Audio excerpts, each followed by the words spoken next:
Oh.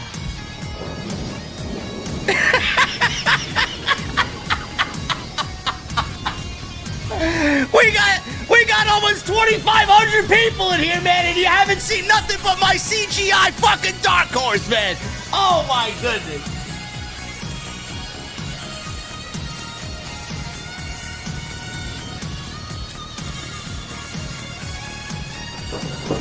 Guys, I genuinely don't even know what to say, how to feel, what to think.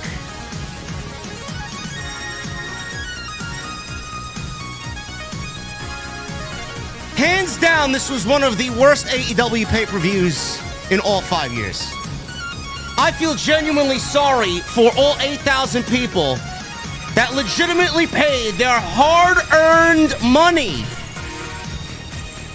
to sit there for close to 5 hours with a conclusion of the show being the Young Bucks coming back to television to help Jon Moxley retain the World Championship over Swerve Strickland when they had one fucking job to do. Ladies and gentlemen, Jesse's tired. I'm tired. Not really, I had 4 shots of espresso. But I'm going to the venue. Someone served me something cold. And on this night, I'm not gonna ask you what you're drinking. I'm standing up on stage and I got one fucking thing to say, man. Fuck AEW. I'll see you guys over there.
Why has Triple H been so successful?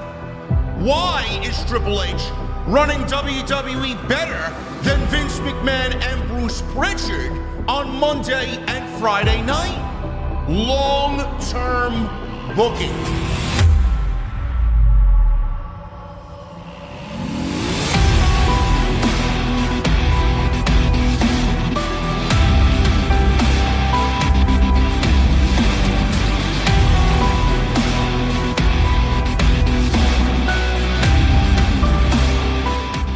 What is going on, guys? Thank you so very much for joining us right here on Off the Script. This, unfortunately, is your AEW Dynasty Post Show for 2025. I am your host, JD from New York, as always, coming to you live from the OTS venue inside my mother's basement. Thank you guys so very much for joining us on this Monday morning. wherever you may be. Jesse, how you feeling over in the suburbs of Chicago, bro? Great. Jesse's great. Awesome. Listen, man, you're wearing an Impact hat, bro, man. I'd rather be anywhere but fucking AEW, man. Impact sounds good right about now. Wouldn't it though? It would be great, man. I think this show broke me. I'm broken, man. Listen, let me. I want to say. Usually, I spawn the beginning of the show. I pass the show off to this guy here. I want to say something before we get started. You know, I usually get into a lot of hot water with the things that I say. I welcome it. I love it. Small part of me just loves the fucking fact that I could rile up people. This has nothing to do with Jesse. His opinions are his opinions. My opinions are my opinions. Whatever I say, I don't want to reflect on him, and I don't want to bounce off of him. He has nothing to do with what I'm about to say. We waited 5 hours on a Sunday night where people have to get up early for work, and they got things to do, the start of their brand new work week. We waited 5 hours for one thing and one thing only to happen here. They had one priority. Your priority, Tony, was to take the belt off of Jon Moxley because the Death Riders are the death of AEW television on a week-to-week basis. The AEW Championship, what you people claim is the greatest, laughably, the greatest prize in this sport, hasn't been on television since fucking October. I don't know how you can go out there and make a statement such as that and then be serious about it. No world championship, no world champion as far as I'm concerned on television since October. You guys had one fucking job to do, and that was take the belt off of Jon Moxley, put it on Swerve Strickland, get that man into All In, have him walk in as the fucking crown jewel of this company, and defend that fucking title against Adam Hangman Page, which should have been the fucking championship match in London last year. But you, comically, wanted to put the belt on Bryan Danielson, and you wanted some fucking big celebration because you're a fucking mark, because you don't know any better. And then the title reign that Danielson had was one of the worst in company history, and it meant nothing because you took the belt off of him to put it on this fucking hack. And what happened? Everything that we saw at the end of that show was irrelevant in every sense of the word. We haven't seen one fucking person from the end of that show stand up to these fucking clowns since October. And this storyline has killed AEW television for 6 months now. You had us wait for 5 hours for the Young Bucks, Matt and Nick Jackson, who are absolutely fucking cancer to the TV ratings. You bring them back. And the last time we saw the Young Bucks on television were then getting into an SUV, driving away from the Death Riders because they were afraid of what they were doing to the show. And now all of a sudden, they are back and they're helping the Death Riders retain the title. 5 hours. You wasted 5 hours of my fucking life for that ending when you had one job to do to make your biggest show of the year and this main event feel like a fucking main event for the first time in 12 months. This company has lost the plot. Their owner is a fucking hack who couldn't book himself a fucking show. He couldn't book himself out of a wet plastic bag. This guy is absolutely killing the fucking company. He brought the Young Bucks back to kill the fucking company, and AEW Dynasty was one of the worst shows in the history. One of the most emotionless shows in the history of this fucking company for 5 years. Fuck AEW. If you are a sicko and you agree with anything that this show provided you tonight, you are the fucking very reason why this fucking company is in the shithole it's in. Fuck this company, fuck Tony Khan, and fuck AEW.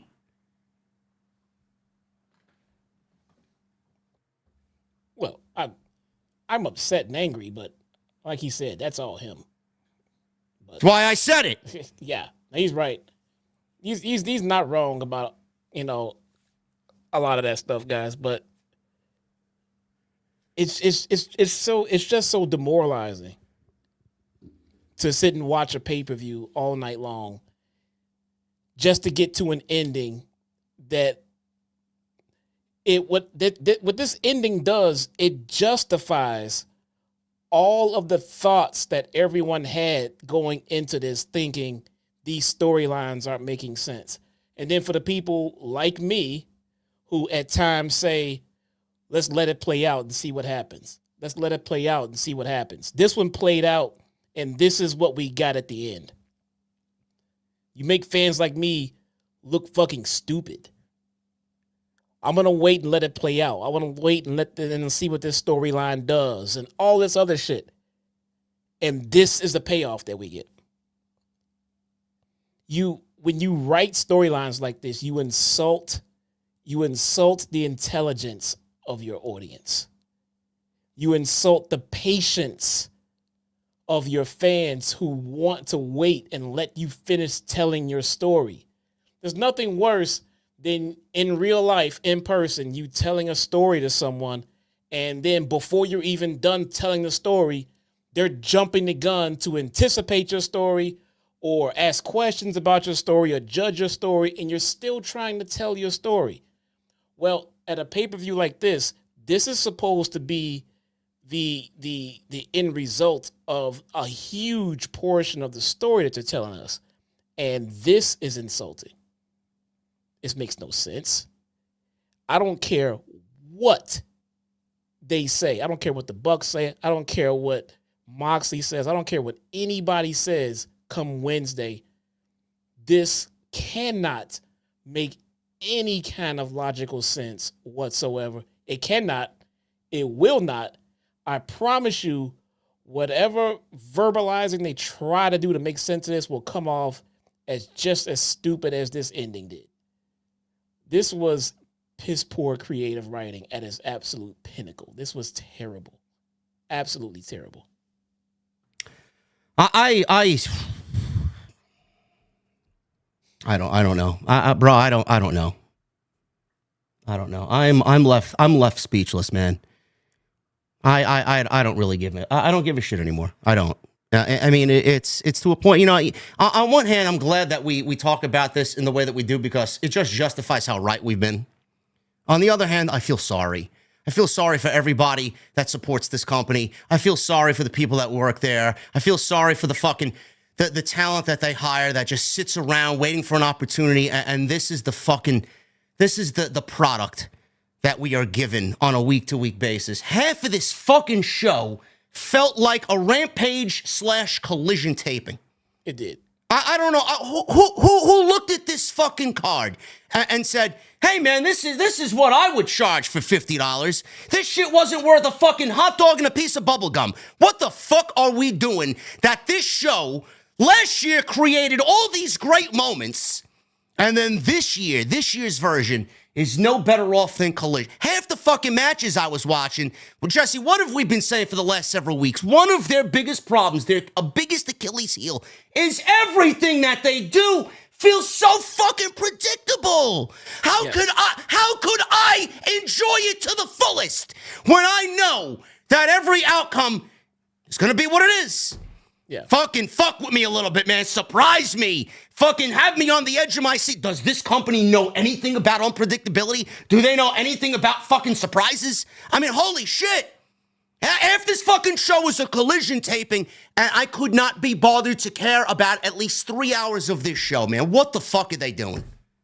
Yeah, it was bad. It was predictable. It was, I mean, it really did feel. It felt like the first 3 matches could have all been the pre-show. The pre-show was 90 minutes, evaporated. Put it like this: Anthony Bowens returned to face Max Caster on the pre-show. Awful. It's awful creative. Say what you want about how they've booked Caster because it's been bad and all this other shit. You can't convince me that the first time that Max Caster and Anthony Bowens go one-on-one in AEW happens on a pre-show and we get Jericho versus Bandito on the main card. This company's priorities are lost, bro. They lost the plot. They lost the plot 3 years ago. As soon as Punk was gone, man, as soon as he left, as soon as Cody left, they lost the plot. They didn't give a fuck anymore.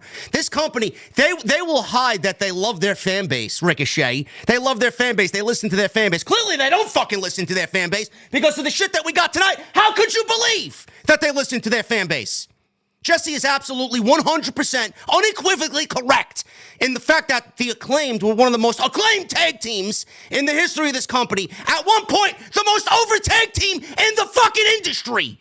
And you have them on the fucking pre-show with both of them going at it one-on-one. Who came up with that idea? Is tag team wrestling that fucking dead? You want me to care about those two guys, and that's where you put them? That's only a small piece of the problem tonight. Yeah. And that's the shit. What I was getting ready to say is you can evaporate everything that we get in that 90 minutes of that pre-show, which, by the way, for some reason include Bowens versus Caster in a squash match. You could have eliminated that and gave us the first 3 matches. That should have been the pre-show. Eliminate the Jericho and Bandito match, and then put in Bowens and Caster in an actual legit feud of a match, and the show still would not have been a great show. But my God, it would have been less sufferable to fucking sit through. I don't know. I don't know. I don't know what to say, bro. I don't know what to do. This company is banking on Darby Allin to come back from Mount Everest. That's what they're doing. It's either Ospreay or Darby Allin. There's no logical point. There's no logical sense that any of this makes unless it's Darby or Will Ospreay. I don't get it. You're banking on a guy who may come back in a fucking body bag. Number 1. Number 2, Jon Moxley has killed this fucking television show long before Darby Allin was even an option for the World Championship. And who the fuck is going to care when you've taken him off television for the last 4 months? I don't believe you're banking on this fucking Markism. You're banking on this fucking ideology that he's going to come back alive because he's the last remaining fucking beacon of the pillars of AEW. Meanwhile, your ratings are in the fucking toilet. Your interest is in the fucking toilet. Everybody hates this fucking show with what you've produced at the top of the card, and you just keep chugging along like nothing's fucking wrong. What do we gotta do? And what do we have to say to get the fucking point across? I'm running out of curse words in my everyday vocabulary to get across the point. I don't know anymore. I don't know what to say. I got 4,000 fucking people in here. We got a half of the fucking post-show media scrum audience in this chat right now. And you mean to tell me that the guy who hates this fucking company, supposedly, more than anybody, I got all these people watching me and I'm wrong? I dare anybody to fucking stand face to face with me and tell me this shit is good television. And the fact that me and Jesse are wrong. One priority. Get the belt off Moxley. That should have happened fucking 3 pay-per-views ago. And now we're walking into All In with him as the champion, as if this is going to be some change, this huge changing of the fucking guard, as if this is going to be Sting beating Hollywood Hogan and ending the NWO at Starrcade. That's what you think this is? You're not even a fucking pimple on the asshole of Sting and Hulk Hogan. Darby and Mox, give me a fucking break. Take nothing away from Darby Allin. Great. We love Darby. But him as a world champion? MJF, Adam Page, Swerve Strickland, Jay White, Will Ospreay. What are you fucking kidding me? Bro, I can't do it no more, man. I can't. I'm not. We get some bombs in the chat. That 2,500 is pesos. Comes out to a little bit of overall.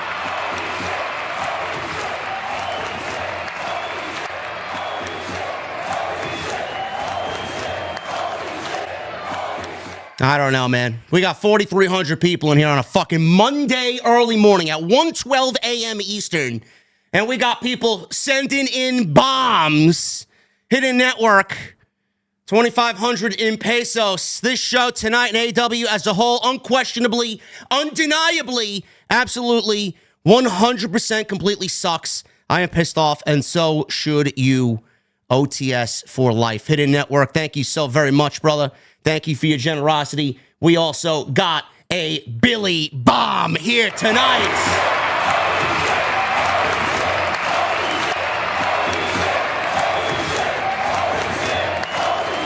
We got a Billy Bomb here tonight. If YouTube fucking loads it up, I can't even see his bomb. The fucking chat's going crazy. Yeah, I had that problem too.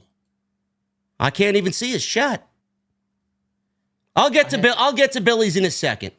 Get to Billy's in a second. Jesse, let's traditionally now start the stream off the way that we need to, being that we got all that off our chest.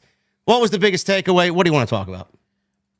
I think I had the most fun with so let's go with the triple threat match. Now, first and foremost, it went too long. It went too damn long. Shorten it up a little bit, and that is the only bad thing I'll say about it. Because outside of it being just too long, I think Mike Bailey and Ricochet and Kenny did a fantastic job. I don't know what happened with Kenny at the end. I hope he's okay. He looked like he was a little just completely out of it. I'm not sure. I mean, like he was like literally begging for water.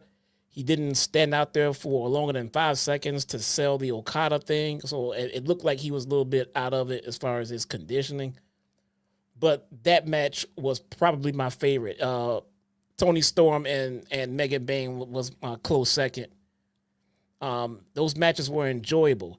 It's just the thing is, everything that you may have enjoyed on the card was probably sandwiched and surrounded by something that either A, should not have been there at all on the show, or B, just wasn't really entertaining at all. So that means your favorite match had a hole to climb out of before it even got out of the gate. All right. And I can see that on my stream. I can see that, you know, my chat was saying the same thing, like that the last match was so bad. They gotta fight harder in this one. And yeah, you know, the pacing and the timing and the placements of all these matches makes it harder for each match to get their shit in and to get over. Then you got one that just goes way too long, and then the next match starts off with a headlock. You know, even commentary said in the main event, I thought these guys would have started off a little bit hotter than this. Me too, Taz. I was thinking the same goddamn thing. But the triple threat match I thought was probably the best bell-to-bell match on the card for me, at least. You know, looking at it on paper, I don't see how it could just be bad, and it wasn't. It just went a little bit long for me. Other than that, I think that was my favorite match. What about you? My favorite match tonight was the triple threat match. I thought what they did was incredible. It did go a little too long. This whole fucking show went too long. We didn't get off the air till 12:30. I mean, five of the 10 matches on this shit should have been on Collision. This match should have been, this card should have been a 6-7 match pay-per-view tops. I don't know how many times I gotta fucking repeat myself, and Jesse has to repeat themselves or himself or ourselves that this show, these pay-per-views are too long. I don't understand why they think that 10 matches plus a 90-minute pre-show is necessary in 2025. This show should have been off the air at 10:30. Yet we got all this shit. I mean, look at the matches that we got tonight. We got the first 3 matches: Julia Hart versus Mercedes Moné. On what planet? And we love Julia. And Mercedes is probably one of the best female wrestlers of all time. This is not a pay-per-view match, just based on body of work compared to both ladies in general. In that aspect, it's not a pay-per-view match. Then we got Kyle Fletcher versus Mark Briscoe. This is a Collision Saturday Night Collision match. What is it doing on a pay-per-view for absolutely no fucking reason? No. And then we got the Hurt Syndicate against Big Bill and the Bad Apple. Well, what are we doing here, bro? Kevin Knight versus Will Ospreay. Granted, it was a great match, but I mean, it's an open for Dynamite. Dynamite. Now, Mercedes and Julia Hart. I think that could be and should be a pay-per-view match. But that requires a pay-per-view build. Julia Hart's a former fucking champion. She's no slouch. But the way you presented this match, she's just another, just another flick in the bucket for Mercedes. She was not presented as a credible threat at all. There was no reason on the planet that you made anyone believe that Julia Hart had a snowball's chance in hell at dethroning Mercedes the way that you built Mercedes up at all. If this was weeks upon weeks of story, of segments, of interviews, of build-up, could we see you possibly having Julia dethrone Mercedes? Possibly. It would still be a stretch, but possibly. But no way in hell the way you threw it together at the last minute like this. Nobody believed that bullshit. The learning tree versus the Hurt Syndicate. Get the fuck out of here. Nobody believed that was going to happen. No one wanted it to happen. No one expected it to happen. There was nothing you can do there. A shock turn or a shock title change? No. That wouldn't work either. None of it makes sense. Kevin Knight. Fantastic. Great in the ring. Caught a lot of bullshit from people on social media about him. Why would we expect Kevin Knight to beat Will goddamn Ospreay at a pay-per-view? This stuff is not believable. Sure, it's a match we may want to see, but we don't need to see it in the middle of a 4 or 5 hour pay-per-view night when we got all this other stuff to go through. These kind of matches, could have been on a regular TV show or on the buy-in. And since, yes, we would have complained about putting Will Ospreay in the fucking buy-in, then maybe don't put this match on the fucking pay-per-view at all. Shorten it. I don't know. Somebody asked Tony, listen to this. Bodyslam.net is tweeting out right now. I'm on X. Tony is asked about fans not being thrilled with the main event finish and if he considered calling an audible. He says he takes audibles into consideration. He knows Swerve is the more popular man. Says Jon Moxley is still one of the most important figures in AEW, and he believes there's intrigue for this Young Bucks return. Says who? Says who, mister? I listen to my fucking fans. Who's intrigued by the Young Bucks saving Jon Moxley and retaining the AEW championship? Nobody asked for Swerve and Hangman to team up. Nobody. Intrigue. Where's their intrigue? The last time we saw them, they were running away.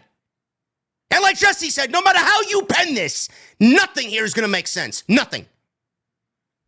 They went from fucking pile driving the fucking president of the company to running away from the Death Riders. How are you going to explain the last two storylines that they were in to make sense of this now third one that they're in? Man, I can't wait for that shit show on Wednesday. Oh my God. No, man. This entire pay-per-view was a fucking collision taping if I ever seen one. Oh, listen, this is the road to All In, folks. Starts with the Owen. We're not off to a good start. We're not. This was the worst, one of the worst. This is probably going to end up being the worst pay-per-view that they've ever done. Probably, just by the ending. Certainly going to be one of the worst pay-per-views of the year. And look, I feel comfortable in saying that because we're on the record. Both of us are on the record right here on this channel saying AEW are notorious for doing great pay-per-views. Mr. Pay-per-view. They do pay-per-view well. Yeah. They do it well. We complain about the build because the build is traditionally shit.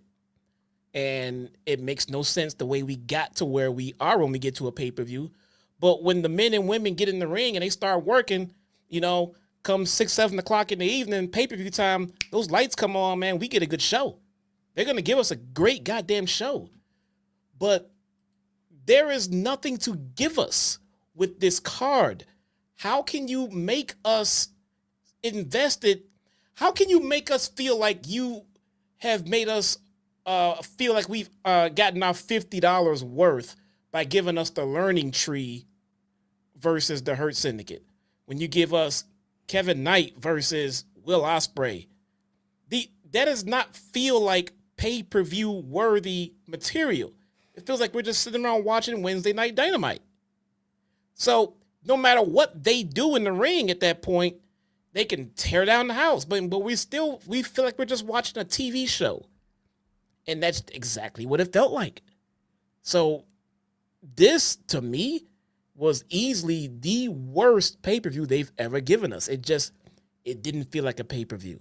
No. Even at the end of it, even after we've seen it all and we've felt everything they've gave us, it didn't feel like a pay-per-view. It felt like you gave us like 3 shows to watch back to back to back. Does nobody there know that these pay-per-views are just fucking blood-sucking from the audience's perspective? I mean, just listen to the crowd by the time Danny Garcia and Adam Cole got to the fucking ring to do their TNT title match. They were absolutely fucking bored out of their minds. 10 matches plus a 90-minute pre-show is absolutely inexcusable. Half of the fucking card that you gave us is inexcusable. I don't understand how nobody there can speak up and make sense of anything there to hopefully usher in some change. Every match that I seen tonight, bro, I swear to God, man, by the time 9:30, 10 o'clock rolled around, I was done. Every single match feels the fucking same. Every single pro wrestler on this show tonight is doing fucking Canadian destroyers and pile drivers and the same fucking kickouts at 2 9/10. I'm like, bro, please. By the time we got to the main event, out of every fucking match on this show, the one match that didn't need a headlock gave us a fucking headlock and a rest hold. Yeah. Holy shit, man. Commentary is pointing it out. Holy shit, man. The company just gives you 10 matches, all mirroring the fucking same shit that you seen in the previous match. How am I supposed to sit there and find myself emotionally invested when I'm watching a rerun of 10 fucking matches? Yet Jesse's the one that hates the fucking company. Holy shit, man. You're asking me to fucking get LA Knight in the ring fucking 10 times in a night at that point. Holy shit! My God, man. I don't know. Let's get to it, man. Yeah. This is so. It's bad. It's bad. Thank you guys for joining us. Actually, I got Billy's super chat here. Someone in the chat, Hologram, says Billy deleted it. He says JD and Jesse with a $100 super chat. What the fuck was that ending? Dog shit. I swear to God, I will be at Double or Nothing next month. And Swerve got fucked in the ass tonight. I'm fucking pissed. Tony Khan needs a wake up. AEW, goddammit, I'm pissed. And by the way, I'm not paying for $1,000 WrestleMania 41 seats. Fuck AEW. Says Billy with a Billy bump. What? I don't know. Billy's angry, man. Billy's so angry he don't even know what he's saying. What the? That's what WWE charging $1,000. Fuck AEW. Oh my God, man. We're gonna try our best, guys, to get you out of here in a timely fashion. I'm not going over fucking. Oh my God, man, some real graps tonight, man. Give me a fucking break. Fucking people that got no life to be going over fucking pro wrestling for 5 hours, man. Jesus Christ. I'm glad that you and I are able to spend the night together. Same thing with Jesse. 4,400 in here, man. That's unthinkable at 1:30 in the morning. I called 5,000. We got another at least 1,000 on X, man. So we are at 5,000. There we go. Thank you guys very much for all your support. Follow Jesse and I on social media at JD from NY206, at Chi-Town Smark. That is on X, Twitter. Make sure you guys follow me on X, Instagram, TikTok, and Cameo. I've been trying to upload a little bit more on TikTok, man, but the algorithm is so fucking ridiculous. I don't know what works and what doesn't. Yeah. It's ridiculous over there, so make sure you guys follow me over there. Second channel just hit 11,000 subs today. Thank you very much for that. Content still going up over there all week long. Tonight we're sponsored by Blue Chew. You're going to need it. BlueChew.com, code JD at checkout. First month on me is yours, free. Don't get yours today, BlueChew.com. Make sure you guys hit that thumbs up. We're already over 1,000 likes. Can we get 1,500 for the goal tonight? 1,500 likes. Super chats are open. Jesse and I will hang out at the end of the show. So make sure you guys go and do that for us. Memberships are open. Try and get those memberships in. Become a channel member to one of the best communities in the entire space. And make sure you guys go check out all the other content on this channel. We got a brand new week coming up. Monday Night Raw tomorrow night. And Tuesday Night Titans begins your week right here on Off the Script. Pre-show, Jesse. We got 2 matches, which surprisingly, was it for the 0 hour. We got the Crew, CRU, Leo Rush and Action Andretti, and Nick Wayne against Top Flight, Dante Martin, Darius Martin, and AR Fox. Apparently, this was a good match. You know how much of this match I watched? 0. I didn't see it either. Okay, so moving on. The Crew wins. Okay. Like nobody gets. I did see the entrance to the Crew, though, bro. They are mimicking Bowser and Bowser's Castle, even more so tonight at Dynasty. Sounds about right. Yeah. I will tell you this, though. I've seen, the buildup they've had, these guys, in that match, and it would have made more sense to have that match on the main show than a couple of the ones that we actually have. Not that we needed this match on the main show, but it would have made more sense. I would have rather watched, obviously anybody would, Layla Gray for the first 3 matches than anything that we got out of the first 3 matches. She's a winner, bro. She is. Crew wins. Did anybody care? No, nobody cared. This is where things get interesting here, man. This is worth talking about here. Max Caster's open challenge. Apparently he's the best wrestler alive. No, he's not. He's the biggest joke alive, unfortunately, because we do feel bad for Max Caster. I don't know what this gimmick, I don't know what this storyline is supposed to do for him, but he's nothing more than a loser.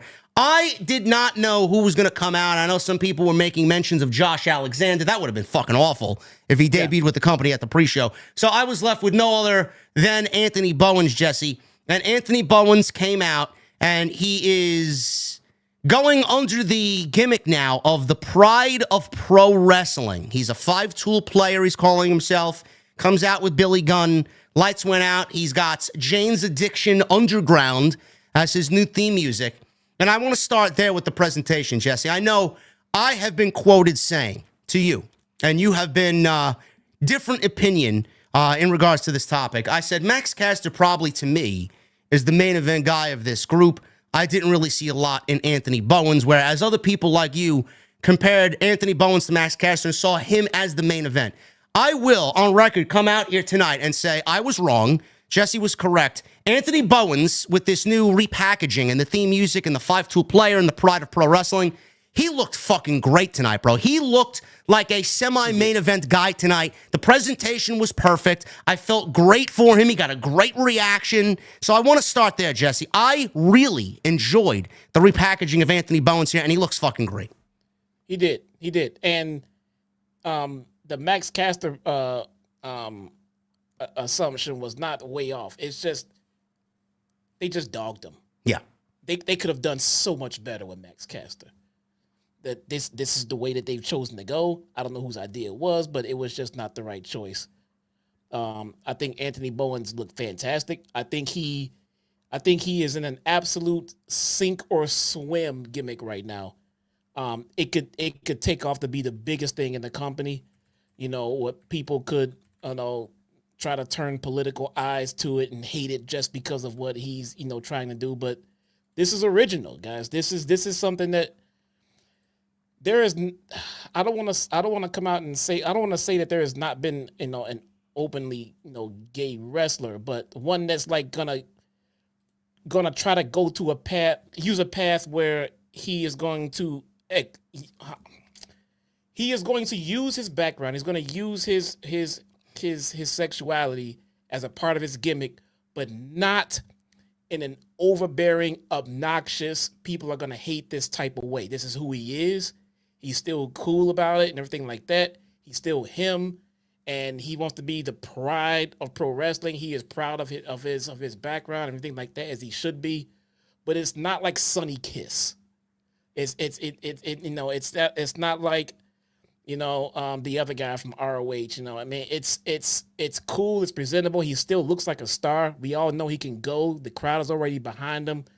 I do think it's a risk of a path to take, but I do think Anthony Bowens has the charisma and has what it takes to possibly pull this off. This is not a gimmick that we've seen like this before. The way he appears to be doing it right now. No, I'm kind of interested. No, Sonny Kiss was just very blatant in your face, and that was never going to go anywhere. I'm sorry. I'm not afraid to say that. If you thought that was a main event thing on national television, I'm sorry, man. You're not watching the right show. You're not watching the right sport. Dalton Castle's fine. I mean, he's that Velveteen Dream did the same thing. I mean, it's just completely different. Different way, yeah. This, if they give him a serious undertone, I could absolutely see him doing what a lot of others before him have not been able to do and break through that ceiling. The thing is, do you trust this fucking company? I mean, they are so wishy-washy with talent. They are so hot and cold with talent that you can be excited about this today, and then 3 weeks from now, he's fucking disappeared for 5 months. So I'm not going to give my emotion, and I'm not going to give my trust to the company when we have seen this happen with so many others before Bowens, and we just end up being left disappointed. But I will say, after tonight, the fucking promise is there. It's up to creative now to do something with it. The thing is, we don't trust them. No. I mean, it's going to be an uphill battle. There are going to be people who are going to reject it and get all up in arms about.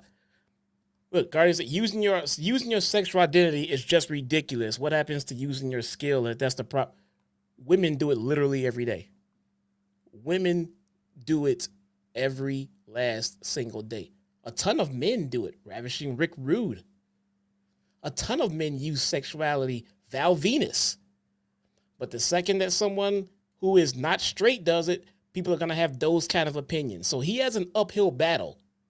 But I think he can pull it. If they do it respectfully, I think they can pull it off. Don't be egregious. Don't be over the top about it. Just be a fucking pro wrestler. And everything else falls to the backside, not in the forefront. I think it'd be a fantastic move for him. He's got to give it a shot. Just like anything in actual real life, don't force anything down our throats. You can be happy and proud to be who you are and speak how you want and fucking live your life the way you want. The moment you start shilling that shit to everybody else that this is how it's got to be, that's when you lose people's interest. Yes, I'm sorry. People, too many people do that, and it's a fucking huge turnoff for me personally. Yeah. Exactly. You know, be original, but again, don't go pushing. I think you said it perfectly. Don't go pushing agendas with your gimmick. Just be you, and that's it. And I think it'll fucking work. I think it'll work just fucking fine. Now, the problem here is, I wonder who won this match. Anthony Bowens and Max Caster. This is where creatively, this shit is just, you got to question it. You got to call the company out. You got to call everybody out involved here out. Anthony Bowens and Max Caster were one of the most decorated tag teams in the history of this company. For a short period of time, they were the most over tag team in all of pro wrestling. No matter what you thought about them, they were over, and they were highly entertaining. And some of the best work in that tag team division in that moment came from the Acclaimed. The fact that you broke these guys up and did nothing with them and decided that Bowens answering the open challenge was worth only a pre-show and a match that lasted 90 seconds, that falls on Tony Khan. That falls on everybody that made this decision for Bowens and Max Caster. That shit fucking sucks. That is a clear disrespect for not only what the Acclaim did for the tag team division, that's a clear disrespect to the tag team division in general. And creatively, you are telling us that you don't give a shit. So I have a problem with that because you wasted my fucking time. And the last time I saw this, and the last time I felt this way, was when you did Santana and Ortiz dirty. You didn't give them the fucking proper build, and they fucking put their blood, sweat, and tears into doing what they needed to do, and you gave them nothing but fucking Rampage. And I saw Santana the moment that shit happened, and that was one of the first things I told him when I seen him face to face. Bro, you had money in what they did there. He gave me a shoulder shrug. He's like, what am I going to do, bro? I agree with you. That's it. That's what they did, bro. That was worse because of who they were. Yeah, the Acclaim were formed in AEW. I mean, Pride and Powerful, they had years behind that tag team, and they blew it off like this in AEW. Awful. Man. Just awful. Where does Max Caster go from here? What is this gimmick? I got to ask anybody. Did anybody at the scrum? You're asking everybody's Waffle House order, and you're asking them what type of fucking chicken they like. This is legit. I swear to God. Someone just reached into my DMs. JD, you see the scrum. They're asking people's Waffle House orders as they hit the stage. This is what they are doing. This is the community that you are now subjected to. There's no criticism anymore. Everybody wants to know what they're eating at fucking fast food joints. I would have fucking asked about this. Who is this benefiting? What is this doing for Max Caster? What is this doing for anybody in that ring with him? Nothing. So why are you giving this to us and parading this around as something? This kid is lost. His fucking career is dead as far as I'm concerned. Yet nobody wants to know. Everybody wants to know what fucking fast foods they enjoy. Are you kidding me? Even if they come around and try to salvage Max Caster and they figure something out, it still doesn't negate the fact of why did we start this way? You're turning around and doing something different because you fucked up so bad right here. How come we just couldn't start off in the correct direction rather than trying to salvage something? Max Caster is very young and talented. There's no reason to put him down this path like this. No. He could be one of your top stars when you built him correctly, but this is how you start him. Awful. And I also want to say, I'm sorry, I also want to say, I pointed out Guardian of Chaos's comment. I don't want to put him on blast. Like, and he explained himself in the chat, and I understand. But nonetheless, I still feel like there would be people who will think the way that I thought that he was referring to. I was incorrect about his thought, but I still know there will be a lot of people who will have that same vision that I thought that he had, but I was incorrect about his comment. Anthony Bowens, I wish him nothing but the best. Max Caster, I mean, it's over. I don't know. It's exactly what we feared. They break them up, and one of them is going to go bye-bye. And Max Caster seems to be the one going bye-bye. So that's that. They put these two guys on the pre-show, and they absolutely killed everything that the Acclaim did before by utilizing this fucking open challenge gimmick for Max Caster, and it's done absolutely nothing but harm his career. The actual show started off with Will Ospreay and the first match of the 2025 Men's Owen Hart Memorial Tournament. Will Ospreay defeated Kevin Knight in the opening match. Now, you and I, Jesse, have spoken openly about Kevin Knight's inclusion in this thing. I got to mention here because I did watch some of Collision on Saturday and did see the promo that Jay White cut. Apparently, he's got a broken hand that maybe will require surgery. So for all the fucking geeks that told me and Jesse, well, we don't know what his injury is. You want them to tell a story about the Death Riders beating up an injured man. Clearly he was there because it was a double taping. You fucking hacks. And it was a double taping. Yeah. And there's nothing but a hand. They could have filmed something to cover up the injury and explain his absence. Oh, Jay White, why are you missing the Owen Hart and why are you out with injury? Oh, I have a broken hand. Well, what happened there, bro? Oh, the Death Riders beat me up. Where's the footage? I'd love to see it. You couldn't tell the fucking something. You showed me the Rock and Roll Express or whatever, tied up in a fucking shelving unit in the back. I mean, just... The Death Riders beat up Jon Moxley and there's not one single ounce of footage to show what exactly happened. So when he comes back, are they going to mention the Death Riders beating up Jay White? Probably not, just like they do everything else. It'll be forgotten in fucking 3 weeks. Will Ospreay and Kevin Knight. Kevin Knight took Jay White's spot. Jesse and I were very open and candid about Jay White being removed and Kevin Knight taking his spot. Very candid about Kevin Knight's inclusion in this tournament. And Jesse really kind of nailed the entire segment that we did on Wednesday home. They really want you to think that Kevin Knight is like the fucking Rocky Maivia of fucking AEW. Listen, I get it. The kid is fucking fantastic. I get it. He's super talented. I get it. You're so proud he chose AEW over going to Paul Levesque in WWE and starting in NXT. I understand it. But this gives you absolutely all the power in the world to do the right thing by the kid and not fucking force a narrative on him so that he's looked at as, you know what? I don't give a shit. Because that's exactly what I felt when I got the news last week that Kevin Knight chose AEW over WWE. You saw exactly what they were doing and why he's in this tournament. Now, granted, I do understand that they want the kid to get over. There's no better person to do that than Will Ospreay. He passed the test with flying colors. He wrestled a near-perfect match. Will Ospreay, there's nothing like a Will Ospreay match. The best pro wrestler in the world right now. Don't give a shit what anybody says. Flips, dives, no sells. Go kiss my ass. Will Ospreay is the best pro wrestler in the world. Jesse, this was a fantastic open to the show. Great match. You would not expect otherwise from Will Ospreay. And the performance that Kevin Knight put on tonight, bro, I swear to God, it goes back to everything else that we just mentioned. We don't trust this fucking place to do anything right. hot, cold, wishy-washy. They'll take a talent. He's Tony's new favorite toy for about 3 weeks. He'll be on the fucking shelf for 6 months. If they play their cards right and are serious, bro, about Kevin Knight, and they want him as a fixture on television, and they want to give this kid a spot and a rocket pack and really do something great creatively, I swear to God, man, they have the next Will Ospreay in Kevin Knight if they want to play their cards right, man. This kid's fantastic. He's really good. He is really fucking good. And, you know, people got all in the uproar about what I said about him on Wednesday, but I stand behind it. I think that they are trying too hard. And I think Kevin Knight is talented enough that if you just give him some good story, put him in good matchups, he'll go out there and he'll get himself over. You don't have to go out there and present him to us as Simba. Like, this is the future right here. Everyone, look. I mean, bro, let him do what he does. If you're unfamiliar with Kevin Knight, you are going to get used to him because clearly they're going to apparently shove him down our throat. I would equate him to almost a mirror image, stature, ability, look, and everything else. I would call him like a Montez Ford.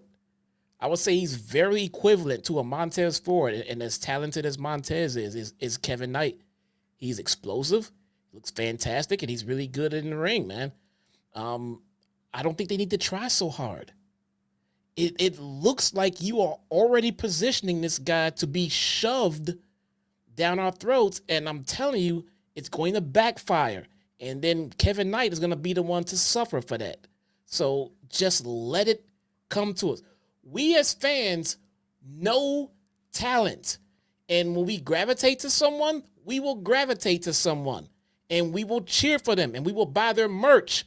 And we will say all of the shit that you want us to say about them in the live crowds. You don't have to shove him down our throats by having everyone hold his hand up because he lost. Look at this guy. He was really good in this defeat. This guy's going to be the future. This guy's great. This guy, I mean, I like with the JR, similarities when The Rock came out. This guy's a blue chipper right here. This guy's right here. He's going to be the future. He's ready. Look at this guy. Look at this guy. Look at this guy. Relax. How many Kevin times? Knight's awesome. We'll get it.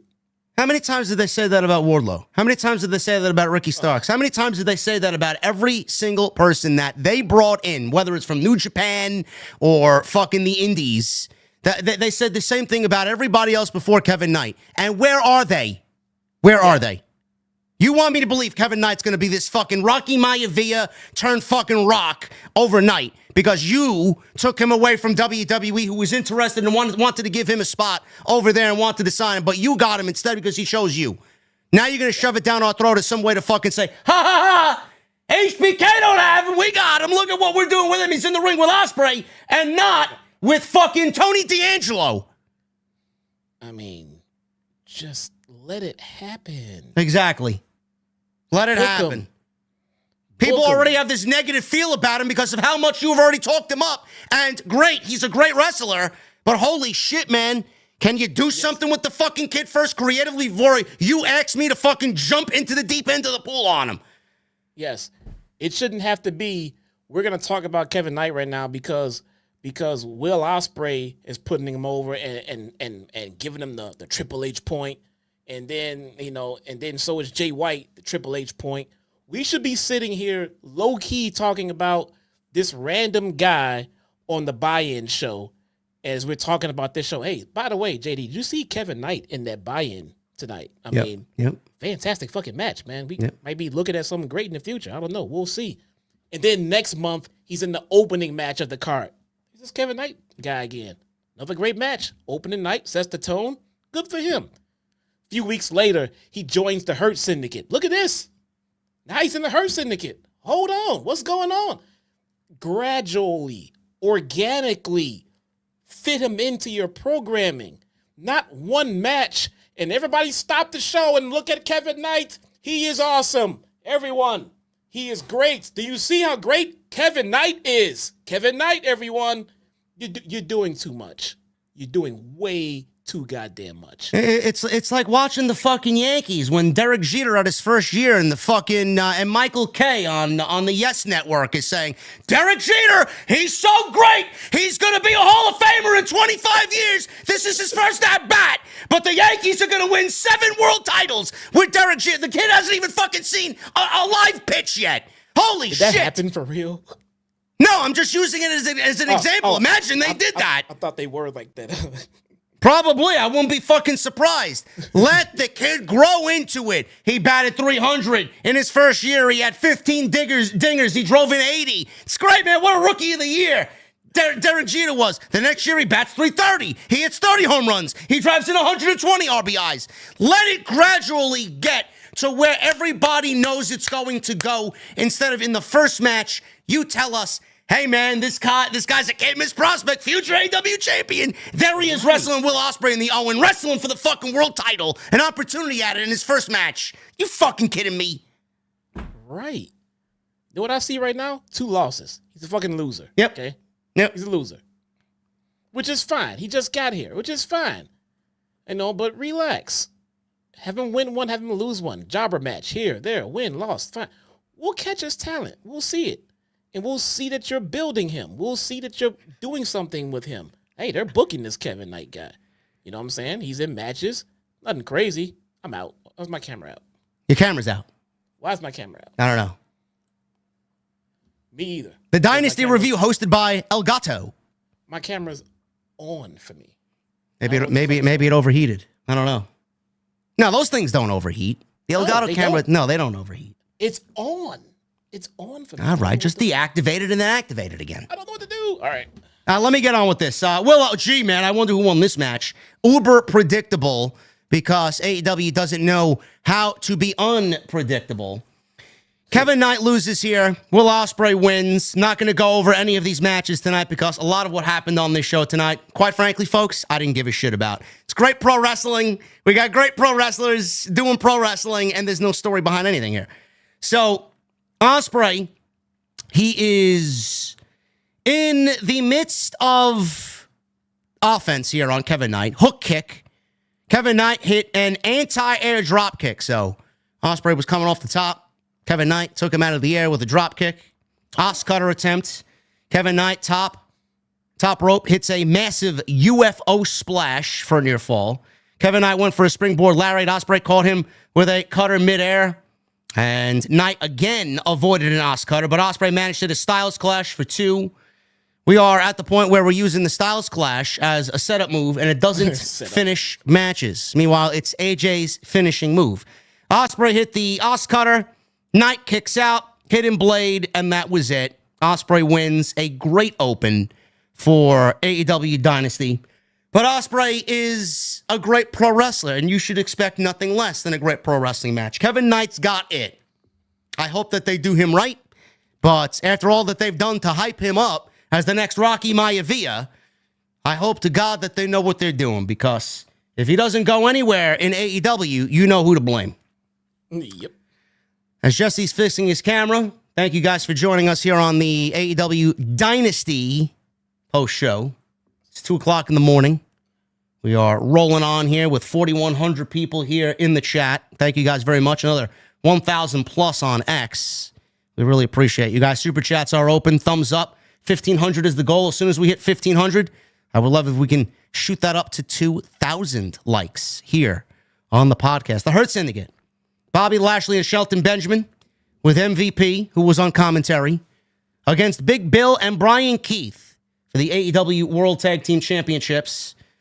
This was a second match on this show that followed the first match, both of which should have been on Dynamite or Collision. There you go. You're back. There we go. Yeah. I don't know what the fuck happened. The Tag Team Championship situation is very bad in AEW, and I don't know where they are going with it going into All In. I don't. Oh, we have an idea now in the main event. We do, and it's not good. Apparently, they have decided to do one of two things with the Tag Team Championships, and I'm not really too keen on either one of those ideas. I don't know what possessed the bookers or the powers that be here, Tony, to put this match on the show. This would have saved us at least 10 minutes. And I don't really understand why this was needed. This was nothing. This was very predictable. It went nowhere. And I don't even know why it went as long as it did. The Hurt Syndicate retained the tag team championships, but in the way that you would expect the Hurt Syndicate to win these titles, Jesse, it did not happen because they got some outside assistance from someone who doesn't look as good doing what he's doing as everybody thinks he is, and that is MJF. Apparently, we're on the outside here in the match, the late innings of this match, and we get Lashley, who is on the outside with Big Bill. We got a counter from a suplex into Snake Eyes from Bill that sent Lashley to the outside. So both big guys are fighting on the floor. All of a sudden, by the barricade in the front row, MJF pops up from the front row and decks Bill with the Dynamite Diamond Ring, which didn't make Lashley or Benjamin all that happy. With Brian Keith alone in the match, obviously this is academic. He was dropped by a German suplex and a big spear by Bobby Lashley to give Shelton Benjamin, the legal guy, the 1, 2, 3. MJF said on Wednesday, Jesse, that he was going to prove himself, or Bobby Lashley told MJF, or MVP, I don't remember which one, prove yourself to the Hurt Syndicate. So here he figured, let me show up in Philadelphia. Let me have an easy night of work, pop up in the front row, blast Big Bill with the Dynamite Diamond Ring, laugh about it, exit stage left, and go back to the hotel room and have myself a nice Jack and Coke. I don't know, and we talked about this on Wednesday, why the Hurt Business, needs MJF, number one. Number two, why MJF, after the longest AEW World Title reign in company history, needs anybody to do what he needs to do. At the end of the day, if he didn't look weak on Wednesday, Jesse, he looked fucking weak here doing this shit for the Hurt Syndicate, man. I don't know where this is going, but my God, man, the fact of the matter is now I'm looking back at everything that we've seen so far, and the fucking fact that Max is not in the Owen and he's doing this academic fucking first grade shit. What are we doing here, bro? This is awful, and I feel bad for everybody involved. I don't know if I agree that he looked weak in it, but he looked and felt out of place. Like, why is he here? Why is he here fumbling around with the tag team champions trying to get into the Hurt Syndicate? And there is all kinds of big shit going down with the world title, the title that he supposedly wants. It doesn't feel like, okay, I think I got it. I don't believe that Maxwell Jacob Friedman gives two shits about joining the Hurt Syndicate. No. No one has made me believe that. Max has not made me believe it. MVP, no one. No one has made me believe that. You had me for a second when you wanted me to believe that MVP and Max were friends. They were low-key, real-life friends, and they were going to join up and hook up, to appease each other's long-term goals, and it was going to be working out. But the second that Lashley and Benjamin didn't want him there, I don't believe that MJF wants to be in the Hurt Syndicate that bad. I don't think he would give a shit. The gimmick, the character of MJF that I know would not give a shit. All right, I'll join your Hurt Syndicate. And then they come out, well, we don't want you in. All right, fuck you guys. I'm out of here then. I don't give a fuck. I don't need you guys. That is the character that feels like is MJF. What you're telling me, now he's going to go out and try to help them win. First off, the Hurt Syndicate should not need anybody's help to beat the goddamn Learning Tree. The match shouldn't have been that should have been the squash match of the night right there. I don't believe this shit, and I don't care about it, so it's not working for me. You said it doesn't make Max look weird per se. I think it makes Max look weak. Yeah. I mean, I don't really see how this doesn't make him look weak. We went from Adam Page and 4 weeks of build for him to lose. All of a sudden, we get him out of that, which I thought was going to be at least 2-3 matches in that series before they moved one of those guys on to the World Championship. Yet they moved Page on completely away from Max to fucking forget about everything that they did and said, to move Max on to this, to make him look like the Hurt Syndicate's bitch. Now, granted, it's probably leading to Max turning on them or fucking them over in some way, but then we get to talk about the end result. Where are they going with it? Are we building towards MJF and Bobby Lashley? Because I swear to fucking God, I don't want to see that. Unless that's a precursor to him working the WWE style. I don't know what the fuck we're doing with that at All In. Secondly, if we are talking about maybe the Hurt Business or the Hurt Syndicate keeping those tag team titles going into All In, and MJF needs someone to tag with, is this an open to bring back Wardlow and maybe go back to year 1, year 2 and get them back on the same page and have them fight for the tag team championships? Are you thinking along those lines? When you said my first thought is, why on God's green earth would Wardlow team with MJF? You cannot expect us to forget everything that they already went through. There is just no, you can't creatively convince me.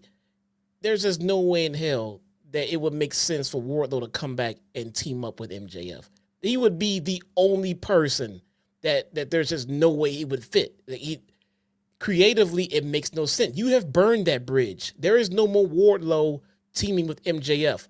Wardlow should want to come back and murder MJF. But Wardlow's been gone so goddamn long, I don't know that I don't even think he's on the roster at this point, to be honest with you, man. What are they doing with him? I don't know. I mean, I don't know where they go. We got Double or Nothing still left and then All In. So I don't know where they're going, because you see the field and the way that it's shaping up. By what we got tonight, it could be looking like Swerve and Hangman are going up against the Young Bucks. It could be looking like, after FTR turned on Copeland, FTR versus Christian and Copeland at All In. So those two tag team matches could take precedent over what we're seeing. Now, whatever the fuck they're called, the Bloodhounds or whatever the fuck they're called, the Hounds of Hell, whatever the fuck they're called. Brody King and Buddy Matthews. That was, to me, the idea, because they're the only legit tag team that they got in that division right now that would make sense against the Hurt Syndicate. I don't know if that's going to happen or not. Maybe it will. Still, I have no clue. But there's nothing here that really excites me at all. And I thought that this was going to be a situation where we get MJF and the Hurt Syndicate working alongside them, teaming up against Paige and the Young Bucks. I don't know if that's the case anymore. I can't be tasked to care about this because A, it looks like MJF is completely out to lunch. None of this makes any sense. I don't know why he would want to be included here. I don't know why he wants to do business with them unless it benefits him to get the World Championship back, which we know he's not going to be doing going into All In. So what is the fucking point? What is the point? I don't see any end goal here, Jesse. No, I don't. MJF should be your top star. He should be your top star. Right now, you have Moxley as your top star, by default, because he's holding that title, or he's holding that briefcase. Sorry, he's the Money in the Bank champion in AEW. But you're wasting away MJF. MJF, the aura and the heat that surrounds MJF, I think that AEW has mistakenly and just assumed that it's innate and it will never go away. They can just push him up to the top and it'll always be great no matter what. And I think that's a mistake.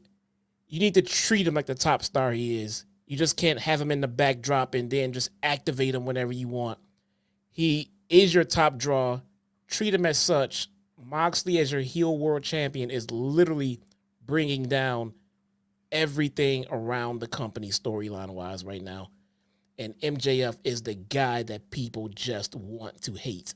People are hating your world champion for all of the wrong reasons. All of them. Sometimes the simplest answer is best. MJF, your heel champion. If you want to just sit the title on someone, then just do it that way. You didn't want to pull the trigger on Swerve. Fine, whatever. Now we got the Young Bucks back. MJF is dealing with the Hurt Syndicate. What are we doing? What are we doing? This is not hard. You have a top guy, and you're treating him like a mid-card guy because you're busy treating a different guy as a top guy that no one cares about. Why? I don't know. It's unbelievable to me, and this is the last thing I'll say before we move on to the third match, which also was predictable.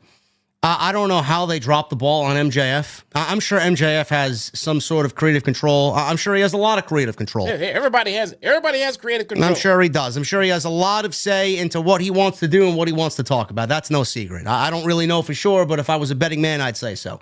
I don't know how this company has not taken him from where we got him to the next level. I don't know how they don't look at him as a prospect for this company, as a future piece of the company. It almost feels like they know that the end is near for him here, that his lifespan in AEW is running out and slowly dying off, and the fact that when his contract does come up, whether it's next year or a couple years, that he is certainly on his way to the other place. And they don't really care, and they're not going to put as much investment, they're not going to put much time into him because they know exactly what his fate is going to go and do, and that is go to WWE. It's amazing to me how you have someone, the star that he is, and he feels so insignificant on this show. And I'm not saying that as an MJF advocate and a fan. I'm just saying that out of everybody there that does their job to the best of their ability, you got him doing the fucking job that he is tasked to do better than anybody, and you don't have him in a top priority going into your biggest show of the year. How the fuck do you fuck that up? I don't understand. That's like the Braves benching Ronald Acuna halfway through his MVP season. The fuck are we doing? I don't understand it. I don't know, man. Fuck me for trying to explain it, man. I don't know. I don't get it. I don't know. We have a guy that we want to see at the top, and we have a guy that we don't want to see at the top, and this shit has been going on for fucking Listen, how long has this Death Rider storyline been going on, man? 7 months now, 8 months.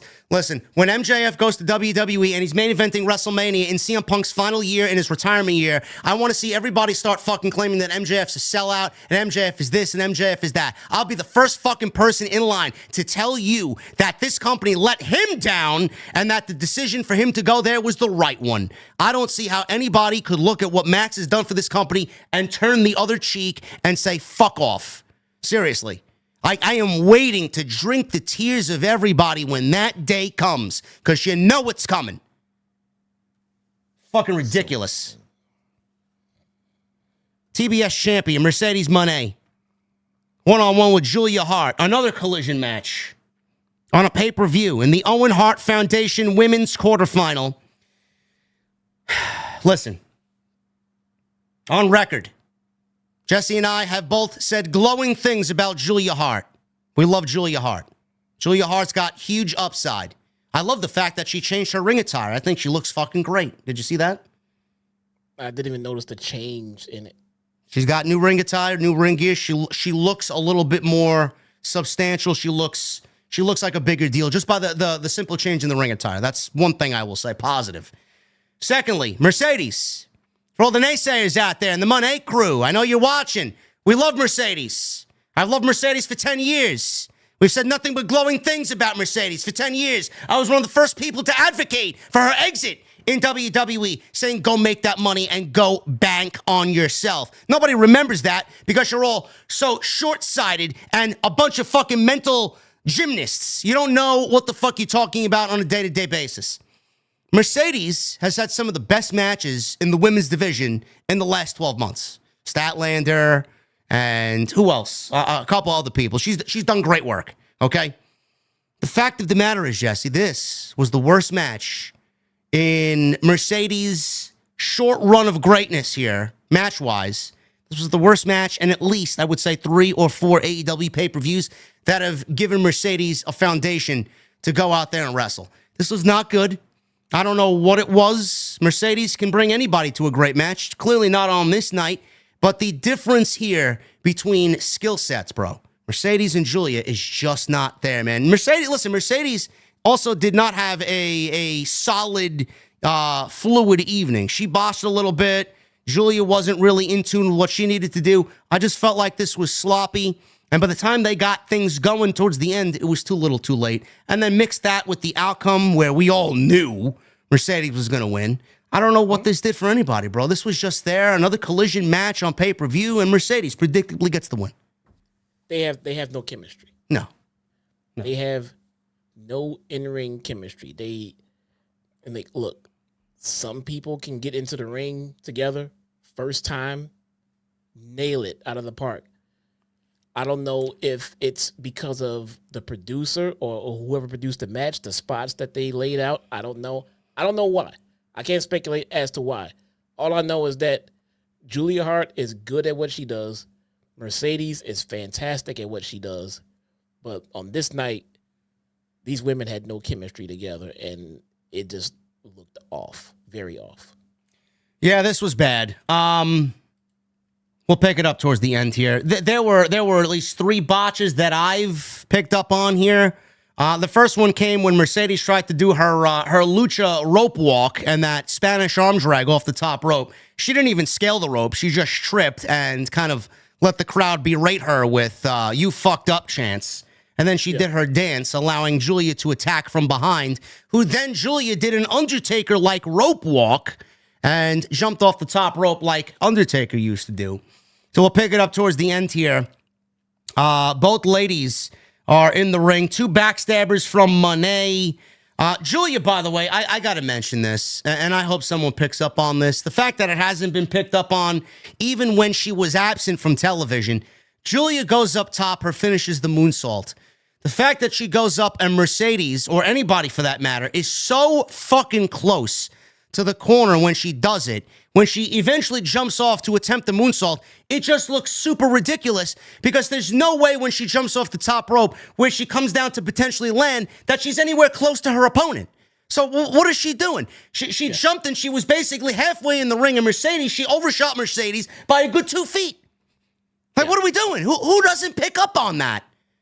Yeah, she needs to land all of her body weight. I mean, she's like 55 pounds soaking wet, man. She needs to hit all of that. Yeah. You know. So, 2 backstabbers from Monet off the moonsault attempt. Julia Hart fought off a 3rd backstabber into a crucifix bomb that they also fucked up. Both ladies traded statement makers. Julia went for Heartless. Monet rolled through into a quick pin, allowing her to reapply the statement maker. Crowd is trying to get behind Julia, but even they, I think, knew at this point that it was no use. She escaped, and Monet got a flash cradle pin for the 1, 2, 3. Monet went to quickly run out of the ring without her championships, which is bizarre. She went over to go dance by the trophy, ran up the aisleway, and danced in the aisleway, and then goodbye.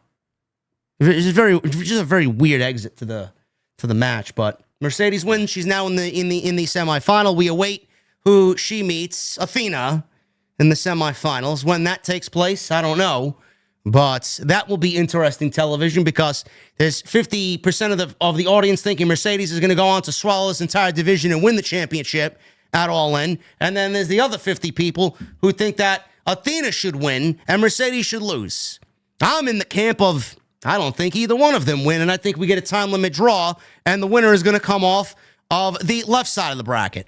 So we'll see. Again, we claim that AEW is too predictable. At least we got that to look forward to, Jesse. At least there's that. Now, I mean, again, until someone does it, I don't see Monet losing anything. No. Or tying anything. She's just going to win it. She's going to carry around that. Now we're going to have that Owen title on TV every week instead of it sitting on someone's mantle for the whole year. Yeah. That's a good way to look at it. I mean, I would not blame anybody to have that same mindset. I mean, until it actually happens, you are not wrong in thinking that Mercedes is going to fucking kill this entire division. Nope. Until she loses a match clean or in any way, I'm just going to assume that she's going to win them all. Once she loses one, then we'll start talking about maybe she might lose this one too. Right now, she ain't lost shit, and she ain't about to. She's going to win this whole damn tournament. The right match, by the way, folks, if you're listening, because we got a much larger audience here tonight. Athena versus Mercedes should be the 3rd and final match of this feud. First one taking place in this tournament. The second one taking place at Double or Nothing. And the third one happening at All In, where Athena wins the TBS championship. Because honestly, I've been one who's advocated for, or not really advocated for, but predicted, because that's how petty they are, Mercedes is going to beat Jade Cargill's 508-day record as TBS champion. And that's way too long. That'll take Mercedes into October. But we don't need to go that far because Mercedes and this TBS title run is dying on the vine. It's dying 1,000 deaths already. People want change. People want someone to benefit from all of this. Athena is here. No matter how long it's taken her to get here, she's finally here. So Athena, Mercedes, all in. Jamie Hayter and Toni Storm for the Women's World Championship. Those are the two women's matches that people want to see. What we are possibly looking at here is Mercedes and Toni for the World Championship at All In, because that's what people are given on a week-to-week basis, and there's no reason why anybody should think otherwise. So that's that. Remember when Britt Baker used to wrestle? Yes. Now Britt Baker is doing Comic-Cons and no longer on television.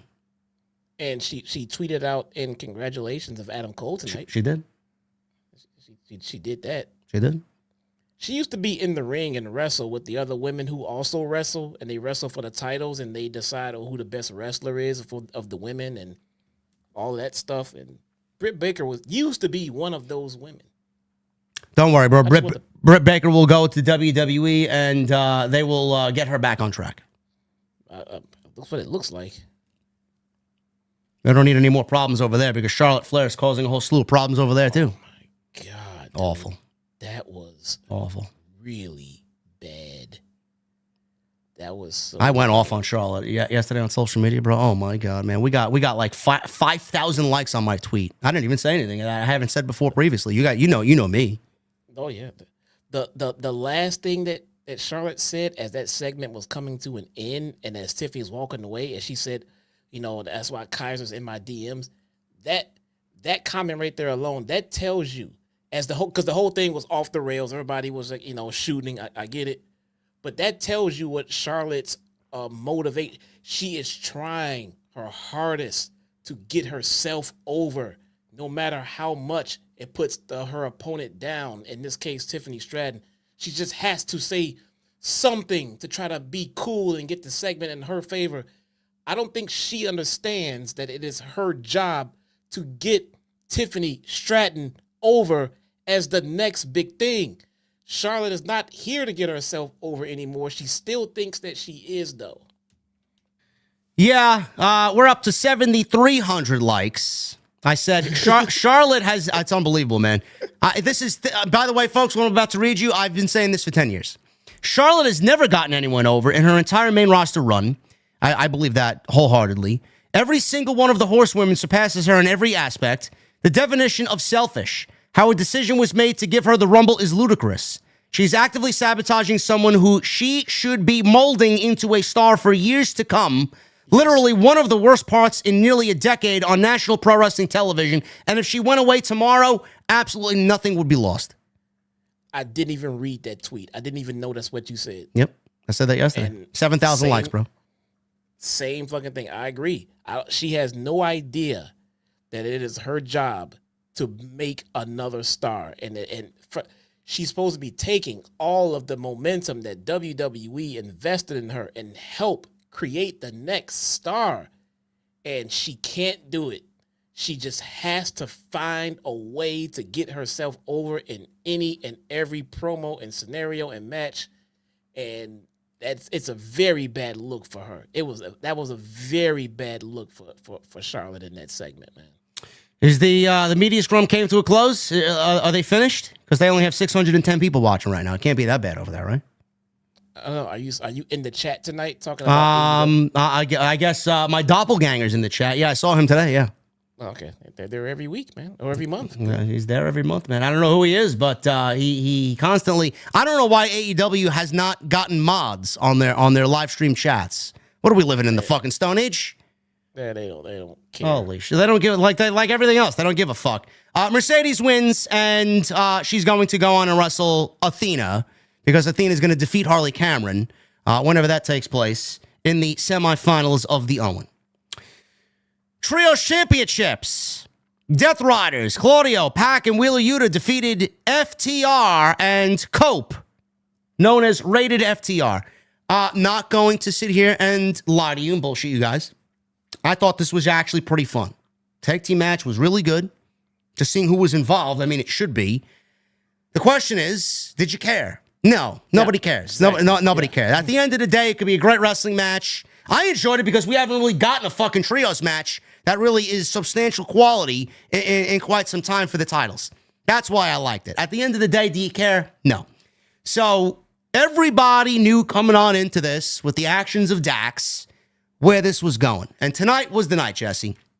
So we'll pick it up at the end here. We got some quick tags. Cope hit a powerplex on Pac. Wheeler hit a big splash, and Harwood hits a headbutt off the top rope. Yuta recovered, hits a missile drop kick on Cope. He bounced back, or he was planted with a bounce back powerbomb by Harwood, that one that he does off the top ropes into a sit-out powerbomb. Pac reappeared, locked on a brutalizer as Claudio and Yuta held off Cope and Wheeler, but they broke through to stop the submission. Yuta wanted a Busaiko knee. He ran into a shatter machine. Pac was planted with a spear. Claudio broke the count. Yuta leapfrogged a spear as Cope nearly hit Harwood but pumped the brakes.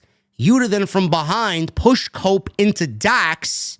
It really wasn't a situation where Dax didn't know what happened, but I think they tried to play it off as if he thought Cope attacked him. Yuta sent both men colliding into each other, clear as day, and then he hit Harwood with a Busaiko knee for the 1, 2, 3. Good stuff. There was some great triple team here by the Death Riders. Their offense is great. At the end of the day, like Jesse and I said, there's no emotion here. Nobody is given a reason to fucking care. We just want to see it go away. It was all about what Dax was doing on week-to-week television. His frustrations getting to him. He shoved Cope in that title match with Moxley. He shoved Cash on Collision. We're seeing some tension between the two. He apologized a couple of times.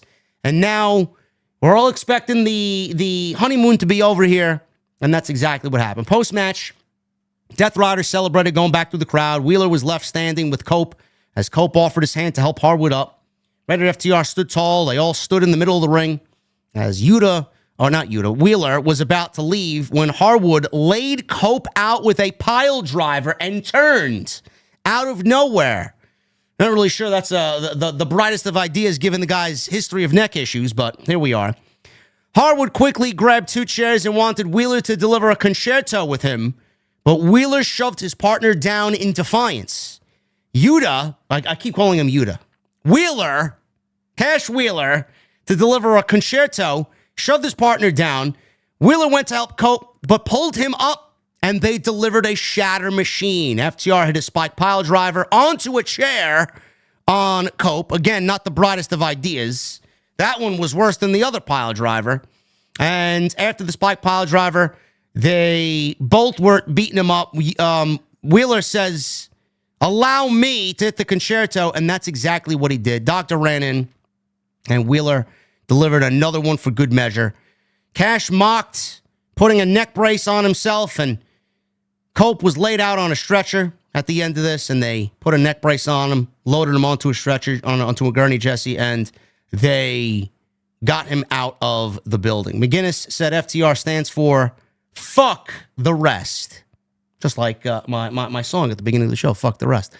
I thought the heel turn was very well done, bro. I thought it was telegraphed from a mile away. We saw that happening before the match even started.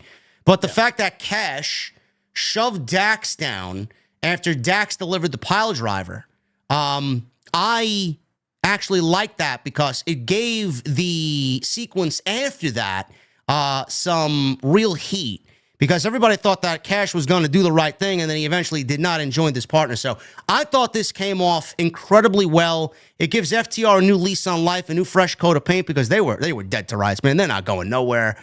And now it gives them an opportunity to do something different here than what we've seen in the last couple of years, and that is be heels. And they operated very good as heels. I thought this was very well done. Yeah, no, same. I was worried they were going to break them up and ruin yet another tag team. Didn't know if they were going to keep them babyface and turn, Cope heel or what. But they went with FTR turn, and the turn itself, I think it was done well. Was it? I don't even want to classify it as predictable. We just knew something was afoot, okay? Because again, we didn't know who was going to turn. It just as easily could have been a Cope turn with Christian showing up and helping facilitate the turn. All right, so we didn't know. but we knew something was going to happen, and we finally got it. The turn was done well. Now I'm anticipating a babyface Christian Cage return to side with Copeland here. And the turn itself was done fantastically. The match was just okay to me. My biggest takeaway from the match, the thing that I gathered from it is, I think they have something here with the heat of Wheeler Yuta. So I talked about this on my live stream. I don't think Wheeler Yuta has go away heat. All right. I think he has something in between good heel heat and go away heat. I think he's somewhere in the middle of that shit. And I think if they book him right, someone in my chat also pointed out accurately, it's fucked up that they got him saddled in this Death Rider bullshit. But if they can use the heel heat that he has in a better way other than this storyline, I think they might actually have something usable with the kind of heat that Yuta is getting. Philadelphia is his home fucking town. Fuck you, Yuta. Right. It's his hometown, bro. That's amazing. That's good shit. I think if they book him right, they can channel that into some better heat. But that's what I took from the match. I like the heat that Yuta was getting. I think the heel turn was done very well too. So this match was enjoyable for what it was worth.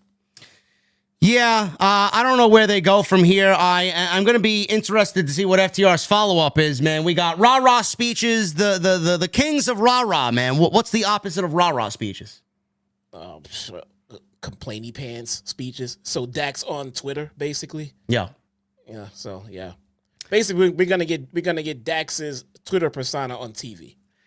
Where do we go? Clearly, what the destination is, Jesse, is All In. FTR versus Christian and Cope, I think, is the plan. I think anybody could see it. I mean, Cope missed All In last year. So, I mean, to get him on this year's show and have him team with his best friend against his ex-best friends, his neighbors, really, is going to be a great moment and a great match as long as the story's there. How do we get Christian on the same page as Cope? That is going to be difficult because I don't want them personally as a fan. I don't want them to jeopardize how we see Christian Cage the way we see him now. Is it going to be the yin and the yang? Is it going to be Cope kind of getting on that angry level like Christian? How are we going to get them back together, man? What's the best course of action here? They're gonna attack Christian Cage with the patriarchy and Nick Wayne and all that stuff. And Copeland's gonna come to his aid the same way that he's gonna need Christian Cage's help with FTR. We get that whole dynamic because Christian Cage still has to deal with Nick Wayne and the patriarchy, and the same way Adam now deal with FTR. They're gonna come together around about that way. But yeah. Yeah, I'm looking forward to it. I thought this was great, and we will see what happens here. FTR now officially heels. They turn on Cope.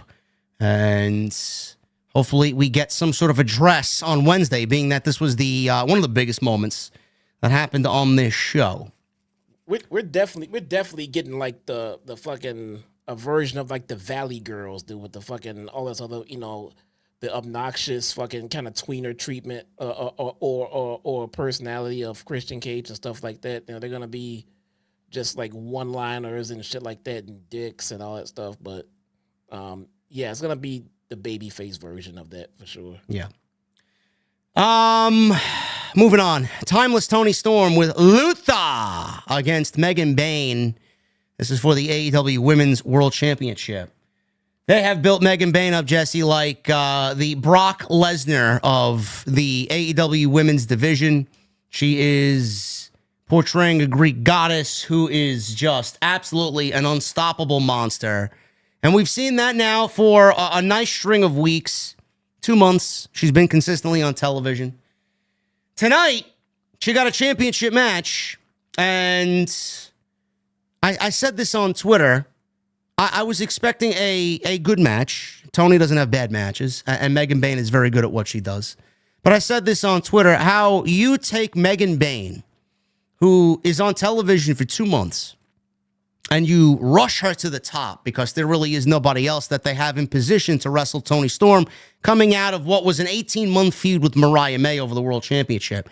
You got Megan Bayne here because she's the best thing in the moment that you got for Toni Storm. You take her over 2 months, get her a championship opportunity at this pay-per-view, and you had one of two things you could have did. One, you could have did what they did tonight, and Toni wins, retains the championship clean.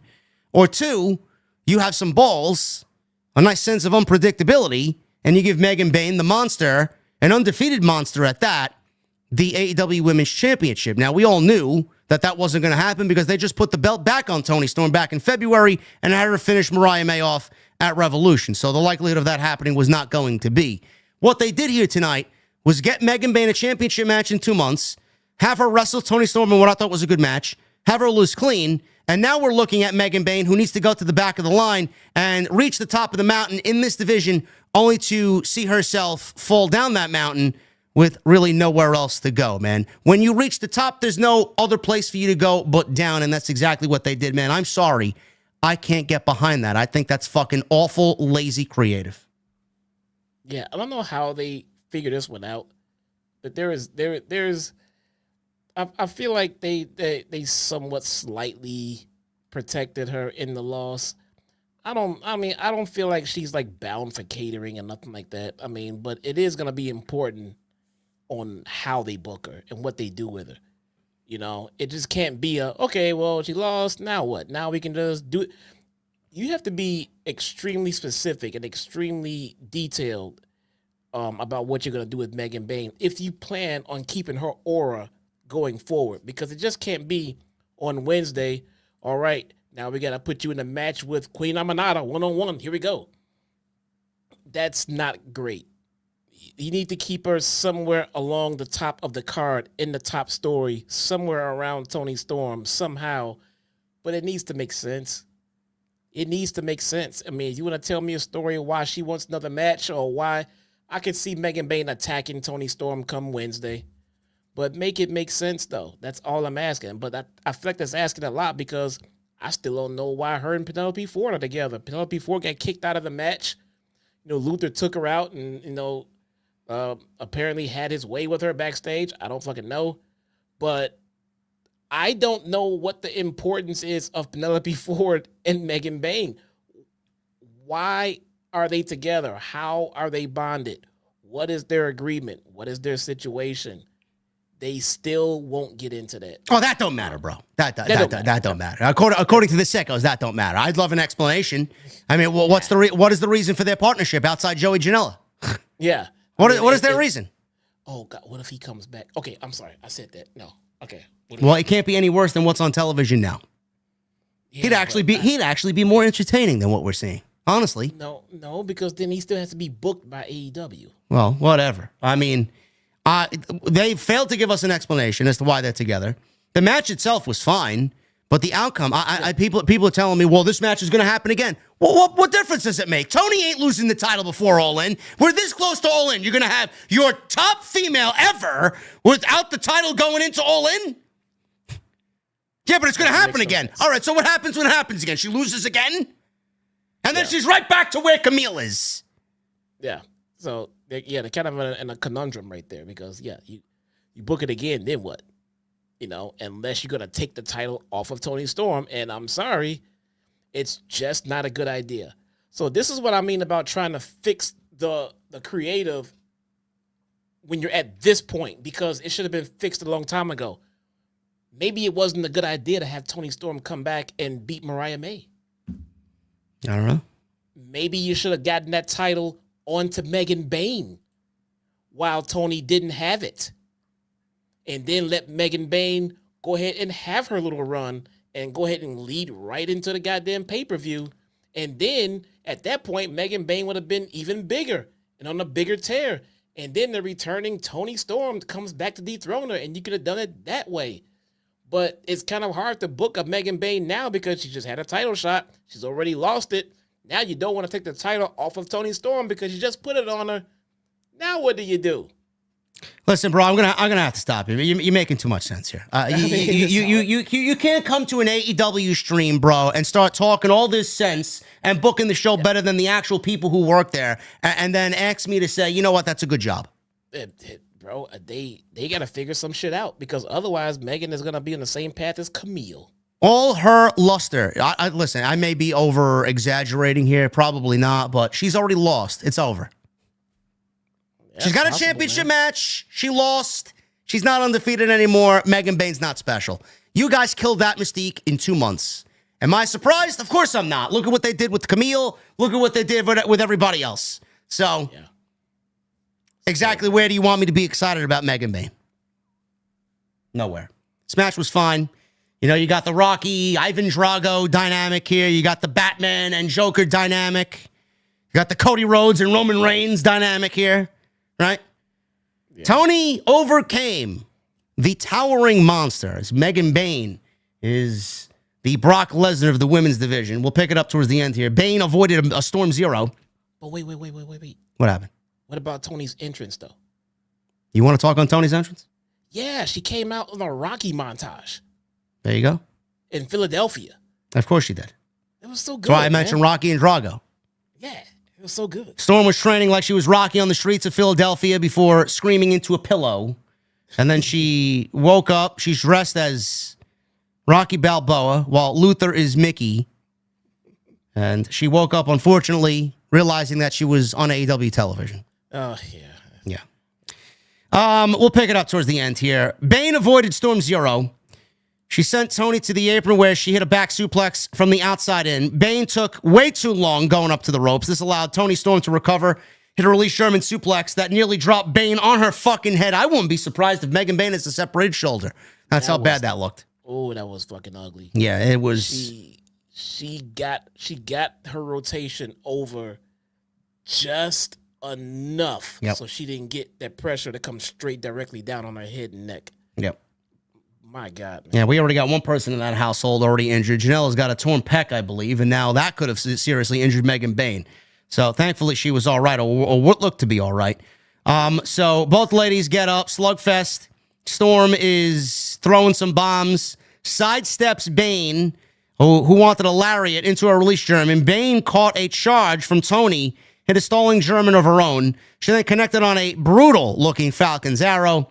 Storm rolled through Fate's Descent, which is basically her F5. F5. Yeah, F5. We'll just call it F5. Fate's Descent sounds fucking corny. They trade standing switches until Storm hits a snap German. Sweet chic music from Tony. Megan no-sold it, which, I mean, that's crazy to even think about. That is definitely some sweet cheeks right there. Storm fired off a headbutt flush with 3 more sweet cheek musics. Whiplashing Bain's head. Storm Zero hit. Bain kicked out at a 1, shocking everybody. This is where Jesse said they kind of protected her, but they really didn't, because a loss is a loss. A clean loss is a clean loss. So she kicked out of 1. Bain hit herself repeatedly. She stood up and clobbered Tony with 2 incoming lariats, a big Liger bomb. She went for another F5, but Tony countered into a small package and a flash pin.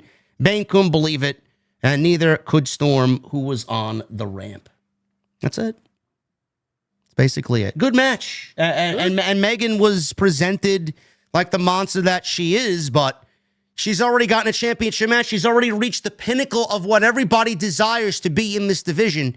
And now she lost. So I'm sorry, folks. No matter what you want to say, protected Megan. They'll do this match again and run it back. Tony's not losing the title going into their biggest show of the year because she's the most decorated female in the history of this company. And they're not going to do that to her. And Megan Bain lost.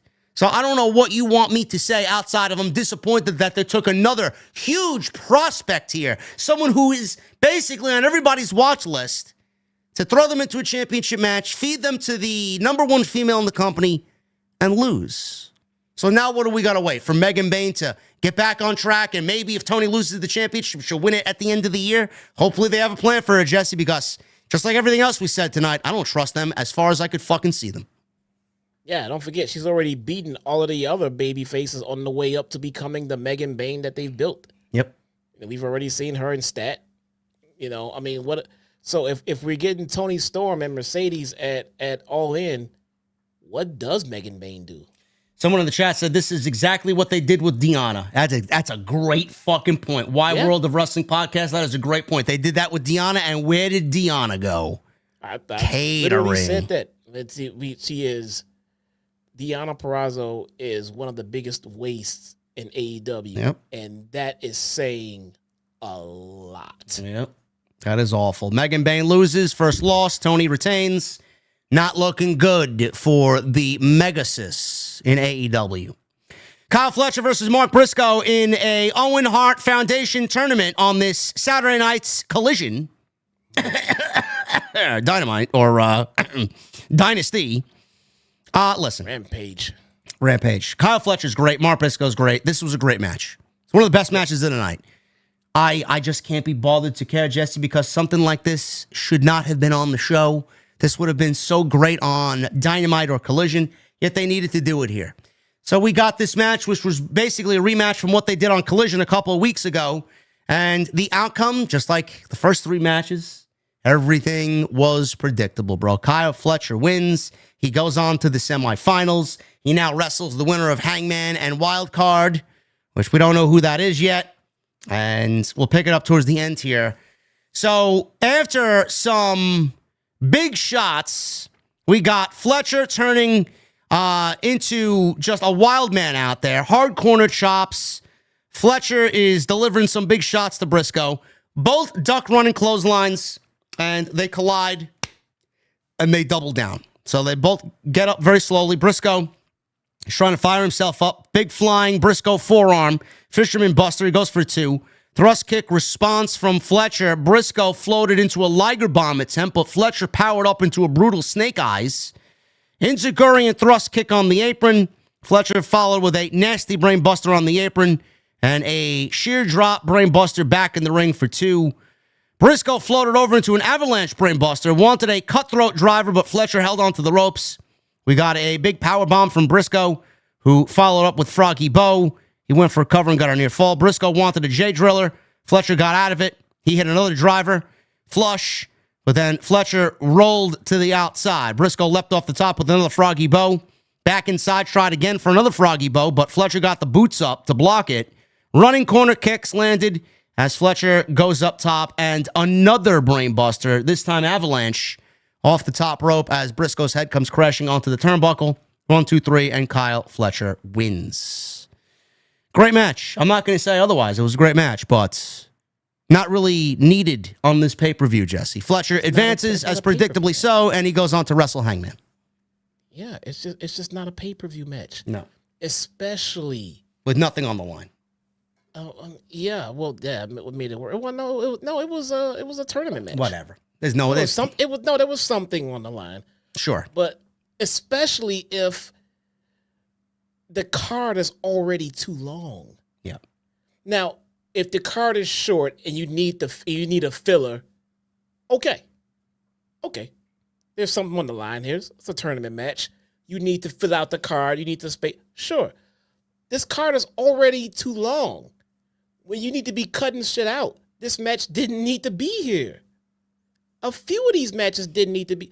I don't understand why it had to be so long when you have matches on here that they don't need to be. So what the fuck are we doing here? Why is this match here? Nothing against Kyle's, nothing against Briscoe. Didn't need to be. This was a fantastic pre-show match. Or Dynamite. Collision main event. Yep. Not in the middle of the damn pay-per-view. It just didn't need to be. 20 minutes at that. Oh, come on, man. 20 minutes. Yeah, we had to sit through this shit and have the show go off the air at 12:30. Meanwhile, I could have already, just by what we reviewed here, omitted at least an hour. Easy. Ridiculous. On, Kyle Fletcher wins. He goes on to wrestle Page, more than likely. And the wild card, whoever that may be, we don't really know yet. It could be anybody. MJF. It could be, I don't know why it would be. Josh Alexander, Jeff Jarrett. We don't fucking know. Don't even know anymore. We don't know, but Fletcher advances to the semifinals of the Owen, and he's looking better and better every time they throw him out there, but what does it result in? He ends up winning and then losing. Hot and cold, 50-50 booking. It's like they do the same thing with Brody King. How am I supposed to look at Kyle Fletcher as a fucking winner when he wins just as much as he loses? Yeah. I don't know. Brody King should be in this tournament. Yeah. Hologram may be the wild card. We don't know. Would you please stop it?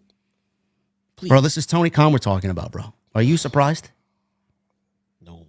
Bandito, speaking of luchadors, Bandito, my favorite luchador. Bandito's awesome. One-on-one with Chris Jericho. Speaking of matches that shouldn't have been on the show, Tony. Man.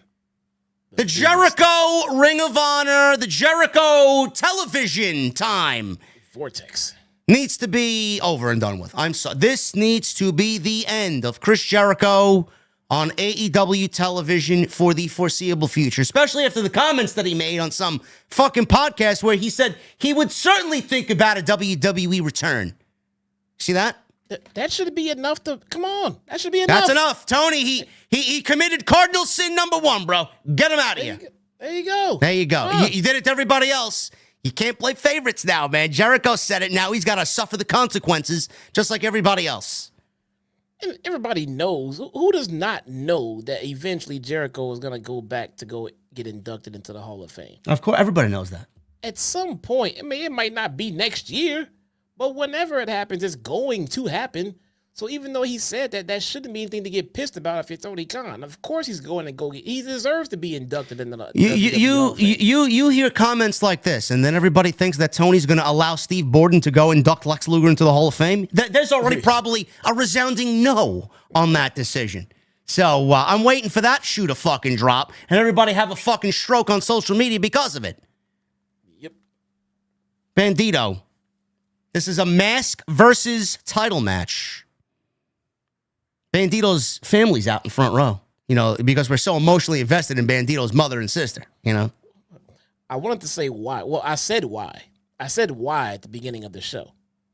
But then, after seeing what we got at the end, I still asked, why? I didn't give a fuck about anything that happened in this match. I'm sorry. I had my head buried in my phone. In fact, this is the time of the show where I got up and made my second latte. I had to grind my beans and fucking make sure it was all distributed, and I tamped it, and then I pulled the shot, and I had to steam and foam the milk. I'd much rather do that for all of you here, man, 4,000 of you. I'd rather make all of you a fucking latte if you're a coffee drinker than watch this shit again. I didn't care, Jet. Did you care? I think this is where I was eating a burrito. Yeah, I even texted Jesse. I even said, are you entertained yet? And that's what he said. He was eating a burrito live on air. I ordered... Yeah. I ordered a steak and shrimp. This is a great burrito, bro. We're gonna get into detail about this because this is way better. Wait a minute. Before you say that, man, have you tried the hot honey chicken from Chipotle? I did. It is very good, man. Yeah, I did. I wasn't like excited to try it. I'm not a fan of sweet meat, but I did try it, and it's perfect. It's just a little bit of sweet. Very good. It's not too sweet. But I got this burrito from this place. Fuck, I threw the bag away. And it's a local place. It's really good.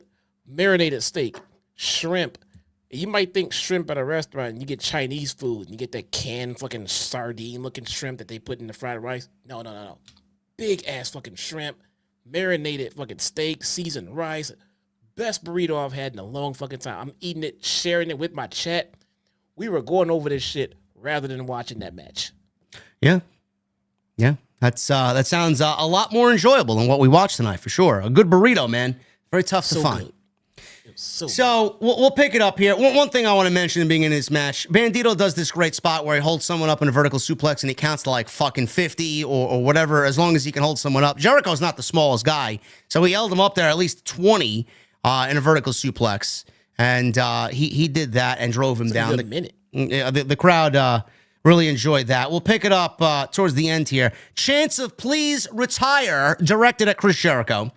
The worst chance. I mean, worst chance that. What are we doing here, Tony? I mean, are you listening to this? I thought you listened to the fans.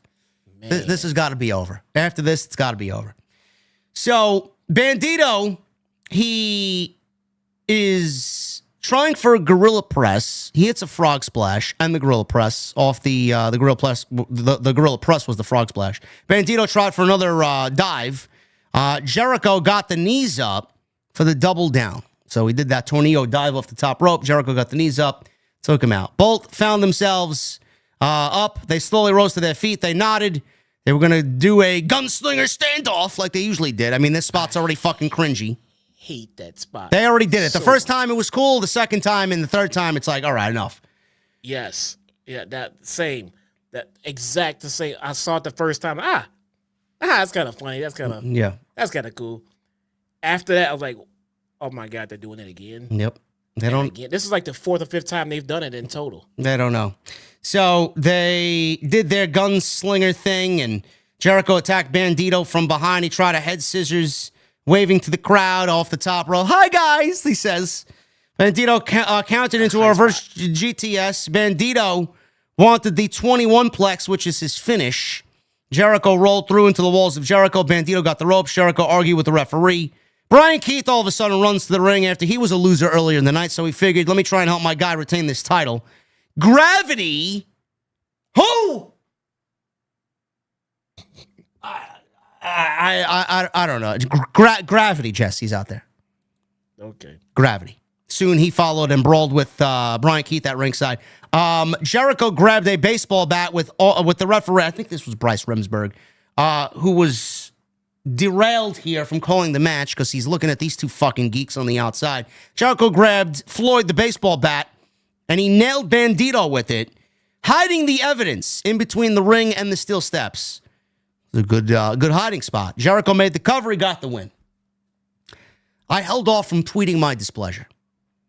Post-match, Aubrey Edwards, who wasn't the actual official of this match, I don't know where the fuck she came from and why she was out there. Gorilla.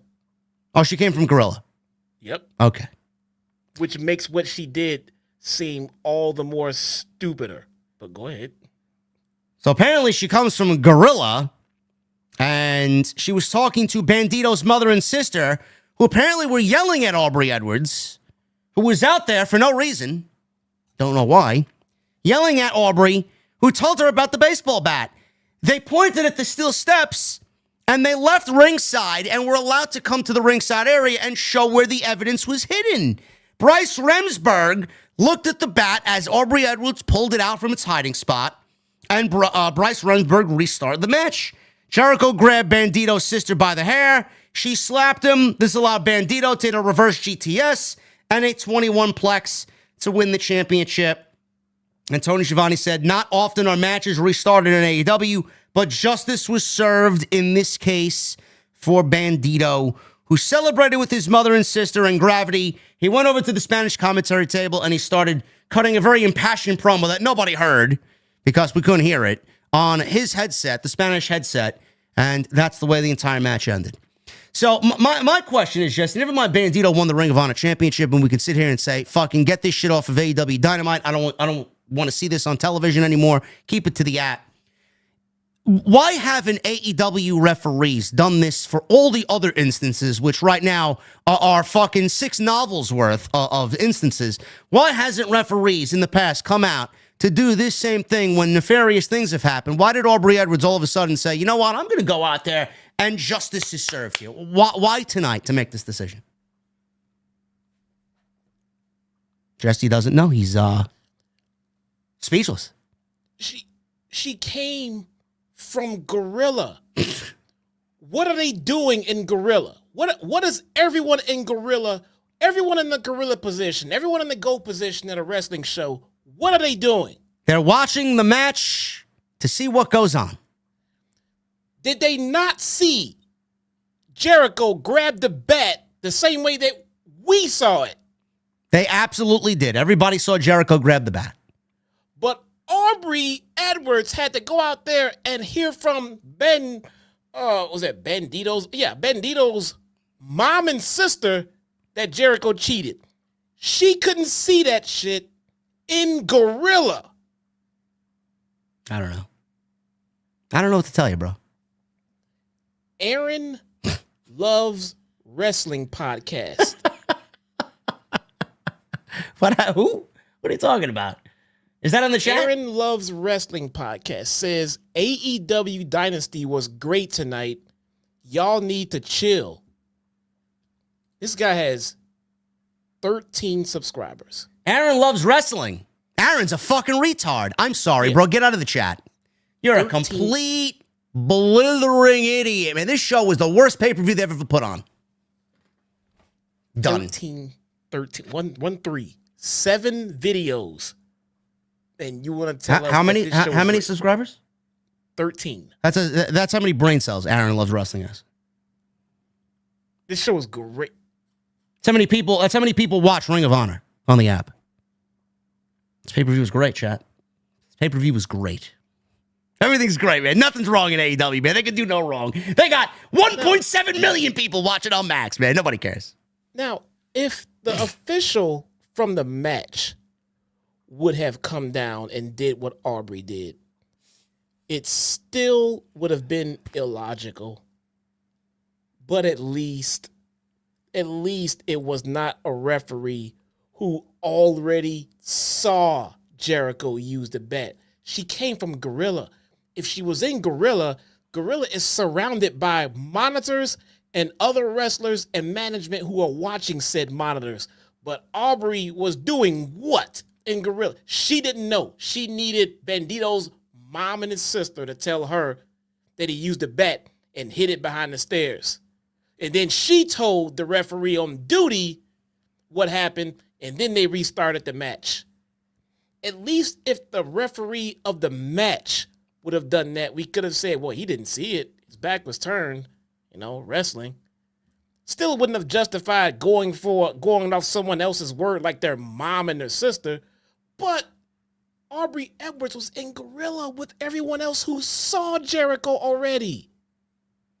Bro, you're speaking to a wall, bro. They don't care. And the people that work there operate with 13 brain cells like Aaron Loves Wrestling. So I don't know. I don't know what you want me to say to your factually correct statement. But the people there, bro, they don't care. Were the Bucks and Gorilla watching this shit too? Or were they already hiding under the ring for the main event later? I'm just trying to figure out how many EVPs were sitting there watching this nonsensical shit go down. They don't care either. They took 5 months off to go fucking vacation in Cabo and then come back thinking that everything was all right. Were they fishing? Where were they? I don't know. Okay. I don't. Who cares? They should have stayed where they were because they're going to do nothing and bring nothing to this company.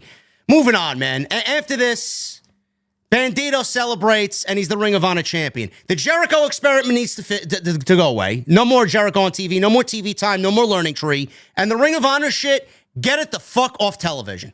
This company's got enough championships that don't mean shit. There's no reason to add another one that nobody fucking cares about. Please take into consideration the please retire chance and go the fuck away. Seriously. Nobody gives a shit and you cannot be asking people to care about that. Another match that shouldn't have been on the show. How many is that now? 5? Get people paid $50 for this shit. Moving on. Adam Cole. Danny Garcia. No interference and no time limit. It's exactly what we fucking need. No time limit on a fucking pay-per-view that almost ended at 1 o'clock in the morning. Oh, my God. For the TNT title, bro. You know. Oh, my God. Listen, I love Adam Cole, bro. I love Adam Cole. I do. This company has fucking whittled him into absolute irrelevancy, bro. I mean, I can't bring myself sad to see where he has gone, man. And the injuries haven't helped, but the creative since he's gotten back, bro. I mean, what are we doing, man? I swear to God, if this guy jumped ship today, Triple H would have him in a main event situation and back to top shape in 6 months. What the fuck are we doing here, bro? What are we doing? Somebody asked me in my chat, I think it was my lead moderator. He asked me, would Adam Cole have been better off becoming Bearcat's manager or coming to AEW? Now, it's better to come to AEW to become a wrestler. But given what we know, if Adam Cole had stayed in WWE and became Bearcat's manager like Vince wanted, Vince is then gone, Adam Cole wouldn't be Bearcat's manager anymore. He would be in WWE with championship gold around his waist. It's probably better to become Bearcat's manager. I don't know. I can't bring myself to care about this. I mean, Danny Garcia is one of the and again, I need to preface this because people just love to fucking clip me out of context. Daniel Garcia is a fantastic professional wrestler. Okay?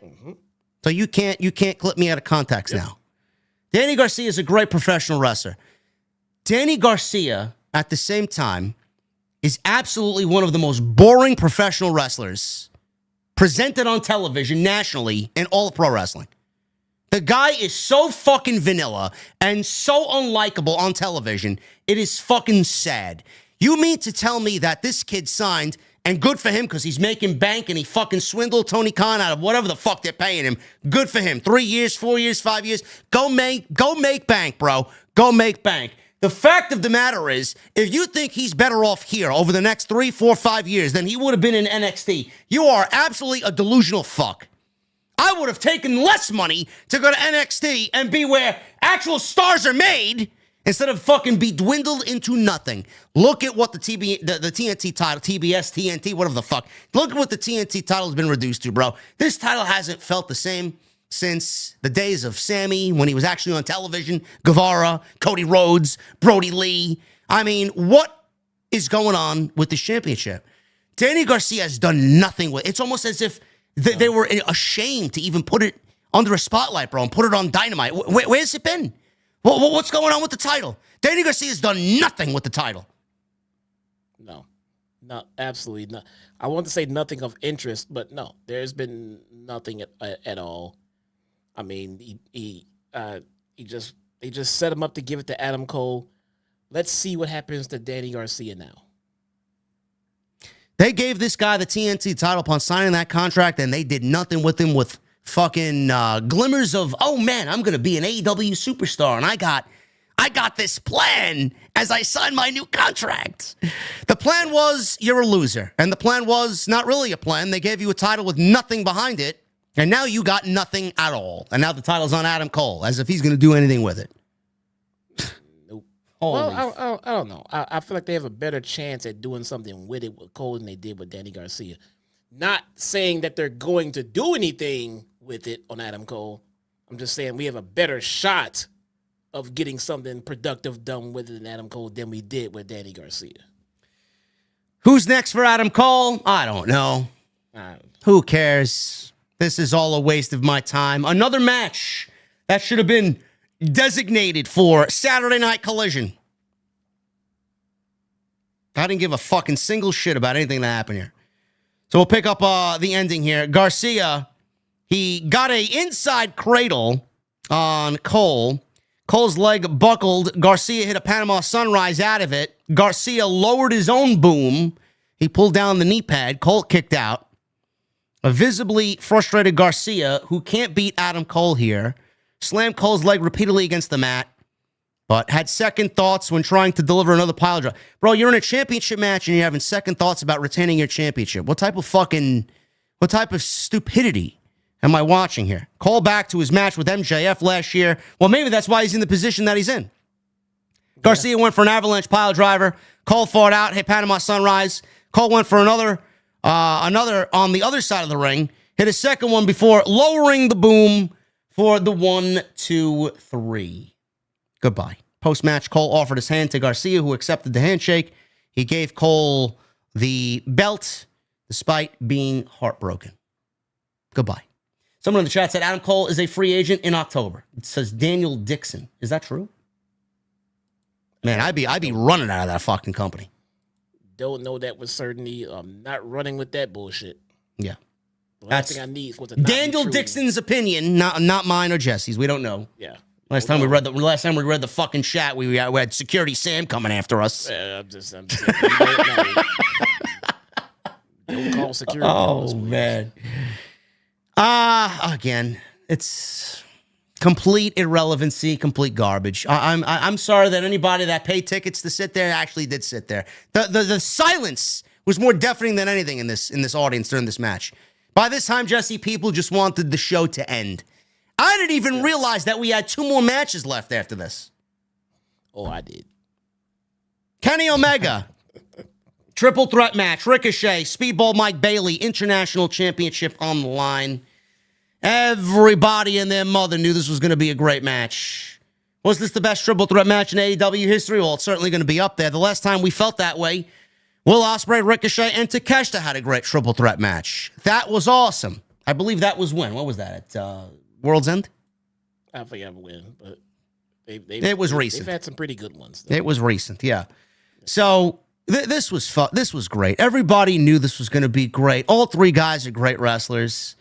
But the fact of the matter is, again, just like we talked about throughout this entire show, the Achilles heel, Jesse, is predictable. Nobody in their right mind thought that Kenny Omega was going to lose this championship. As the plan, the jerk-off moment for Tony Khan in Texas will be seeing Kenny Omega and Okada in the ring together as they unify two titles to get this un-American soil for the first time. That's what he wants. It's the only reason why I brought in Okada to begin with, and he's going to get it. He's going to deliver it at All In. So we know where that's going. I don't know what you want me to say. I'm not going to sit here and fucking describe this sequence for sequence, Jesse. Were you surprised to see Omega pin Ricochet here? That was the biggest takeaway for me. Omega pinned Ricochet. I guess so. And it was probably the best pin choice, to be honest with you. I mean, in hindsight, I mean, Omega's going to win. We know that. Speedball just got there. And pinning Ricochet is not gonna hurt Ricochet to eat a pin right now. So it was probably the best choice of the two, to be honest with you. I mean, if Kenny is meant to retain, of course. But I mean, you booked the match. One of them has to take a L, and of those two, I would give it to Ricochet over Speedball. Sure, Speedball's still getting his feet wet. Let him keep moving a little bit before he takes his L. So. There you go. The last 5 minutes of this was fucking great. This was probably this was the best match of the show, and the last 5 minutes of this were fucking excellent. So Ricochet hit Vertigo. Actually, he flew in with a springboard 450 on Omega. He got a 2 count out of that. Then he hits Vertigo. Bailey kicked out, and Ricochet couldn't believe it. Omega cut off Spear Gun. Bailey got a high stack for 2. A roundhouse kick landed again on Omega. Bailey went in the corner, only to get shoved off by Ricochet, who followed with a shooting star press for a 2 count. Ricochet wanted another on Bailey, who got the knees up into a cradle for a near fall of his own. Ricochet then begged off, and Bailey, he absolutely fucking destroyed Ricochet with a roundhouse kick, knocked the fuck out of him, and he was selling a knee at the same time was Bailey. Bailey fought to his feet and, again, delivered that kick to Ricochet. So Bailey hit the ultimate weapon, which is his spinning double knees off the top rope, which is fucking brutal. Omega flew in with a V-trigger. He wanted a one-winged angel, but Ricochet broke it up with a poison rana. Ricochet wanted an avalanche vertigo, but Omega joined with an avalanche one-winged angel on Ricochet while Bailey was trapped in a trio woe, and he couldn't get out of it because he was trapped in the corner, allowing Omega to pin Ricochet off the one-winged angel for the 1, 2, 3, an avalanche. One-winged angel at that. Great 5 minutes of this. This will definitely go down as maybe top 2 triple threat matches in AEW history. As if everybody, watching this expected it to be. Best match of the night. But the story is here, All In, and they're already teasing it. They already teased it months ago after Okada won the Continental Classic. Post-match, Omega was trying to recover. The coin drop is heard in the arena. Okada comes out. He makes his way out with the Continental title. They stared down briefly. Omega flinched and just walked to the back as the tease of the showdown is happening at All In Texas. I don't know if they went over what they were given, Jesse, as far as a lot of time is concerned, but like you said earlier in the show, Okada got the fuck out, or Omega rather, got the fuck out of there almost instantly and barely didn't even want anything to do with Okada. Yeah, and the Mole reported that they went overtime. I mean, it felt like they went overtime, and it was reported by the Mole that they did go over their time. And when the match was over, like I said, Kenny was sitting there in the corner, begging for water from ringside. They got him water, took the camera off of him. Then the coin drop, Okada comes out, and Kenny spent about 3 to 4 seconds with that stare down until he bailed straight to the back. He didn't sell that stare down at all. People in my chat was screaming that he may have been really overly dehydrated. Let's not forget, man, the guy was suffering from an extremely debilitating illness. And he's back in the ring and did this long match like that. Maybe he wasn't, in the best physical shape after that. So I hope he's okay. Yeah, so Omega, he retains the championship, and we are inching closer to a unification match of sorts, and I hope that's the case. I think the Continental Championship should be absolved into the International title, and we get the Continental Classic for the number one contendership for the AEW World Championship when that time comes. So no more Continental title. It's a waste of title. Keep the International title around. And that is the match that everybody is hoping for, which I know we will be getting at All In. Main event, finally. Swerve Strickland and Jon Moxley for the AEW World Championship. Swerve loves these pay-per-view entrances with themes. Tonight he had a theme based off of the DC Comics character Static Shock. So that's where his influence came from for his choice of ring attire. Jon Moxley got his entrance, and he was very animated walking through the crowd with Marina Shafir. We got the official announcements, and the bell rang. I even tweeted out, the bell didn't ring until about 11:52 Eastern Time, PM. I'm like, you got to be fucking kidding me. Unless the match is going 8 minutes, or the match is going for another fucking half an hour. Couldn't believe what we were getting. So the match started with a headlock. And we got a headlock into a test of strength. So, Jesse, I want to start there. You know, we talk about the comical nature of the Death Rider story and how it's killing AEW television. They just cut a promo on Dynamite about how Swerve Strickland is the most dangerous man in AEW. He was bounced off shards of glass on Dynamite on the Go Home show. And then they start the fucking match off with a side headlock and a test of strength. What are we doing here? Bro, you know what's messed up when commentary called Taz called this out. Taz was like, all right, I didn't expect these two to start off with a, grappling. What the hell is going on here? Bro, your commentary team can't help but point out the obvious. Why are they these guys are supposed to be in a blood fucking feud. And they're just grappling. And it started out so slow. This was another huge problem of the pay-per-view. And I said this on my live stream.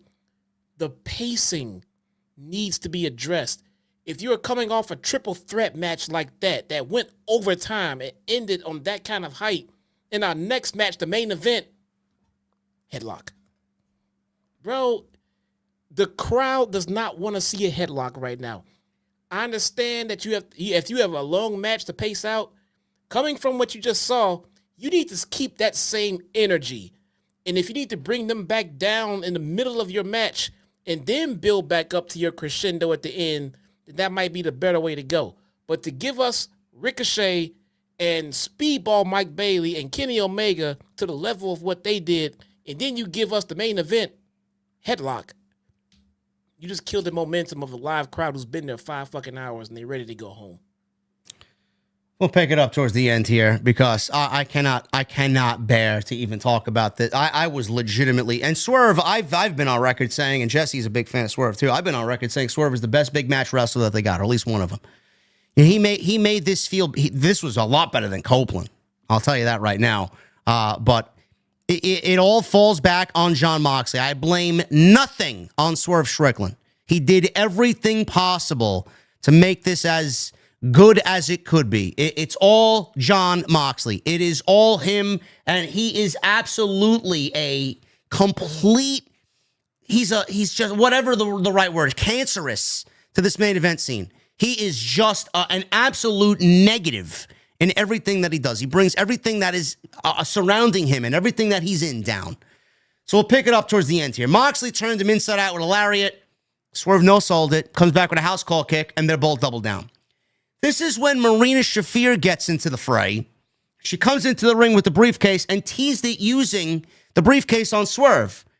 Referee Paul Turner's in there. He's got his hands in the air. I'm like, all right, get this woman out of the ring. You know exactly what's coming because none of these Jon Moxley matches end in fucking calm. They all end up in interference. Nana gets in the ring. He gets in Marina Shafir's face. She took him out with the briefcase and booted him out to the floor.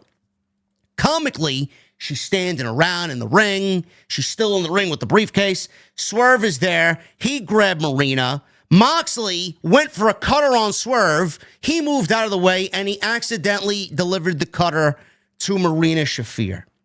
So after that, Strickland gets up. He dropped Moxley with his own move. He had a paradigm shift. Took too long to go to the top, and he was launched out to the floor. Moxley brought out a ladder and set it up at ringside. I'm like, all right, this was a regular one-on-one match that degenerated into a no DQ match, and nothing was explained to us. This got comical the more it went on. The ladder is out there. We got steel steps. We got a ladder, and they're overlooking the Spanish commentary table. Paul Turner's out there, Jesse. Swerve is on the outside. He's fighting out. They're on this ladder. Strickland's raking his back. He bit the head of Jon Moxley. Paul Turner's out there, bro. I don't know what happened. I guess it's referee's discretion. We want to use that excuse. Literally not making a 10 count. You would think that, bro, this was a disqualification times 1,000 out there. I was speechless. I'm waiting for the count. I'm waiting. We don't see the count. Like, when did this turn into a no DQ match? When? Bro, it was like 47 people in the ring at one point. I know there was a ref bump and all this other shit. It's another thing too. Earlier in the pay-per-view, Ricochet inadvertently hit the referee with like a knee clip. Yep. Like legit hit Rick Knox, hit him. Yep. But it wasn't supposed to happen though. All right. But the camera caught Ricochet straight hit Rick Knox. Rick Knox no-sold it, got his ass up, jumped up, got back right in the ring. Yep.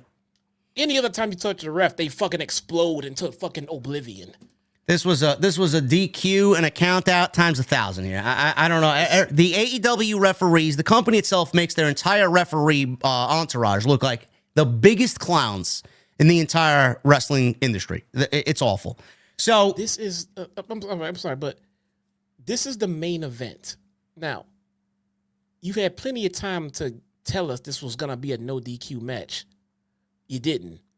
But if this was the match you had planned out, someone should have turned and said, guys, this is not a no DQ match. We need to make it one. Just make it one. How? So, just make it one. Mox is the fucking world champion, does what he fucking wants. I don't care. Figure something out. But just make it a no DQ match so you're not insulting everyone's fucking intelligence. WWE did it with Vince McMahon. If you remember Rock and Austin at WrestleMania? They made it a no DQ match at the last second, the 0 hour. Remember that shit? Yep. Rock and Austin. It was supposed to be a straight up match. Right before the match, they decided to make it no DQ match. Or even Cody and Roman at WrestleMania last year. It's Bloodline rules. I mean, make sense of it. Just make sense of it. Just. Hey, the shit we got planned out, this will not float in a regular standard-ass match. We got to protect the fuck. Make it a no DQ.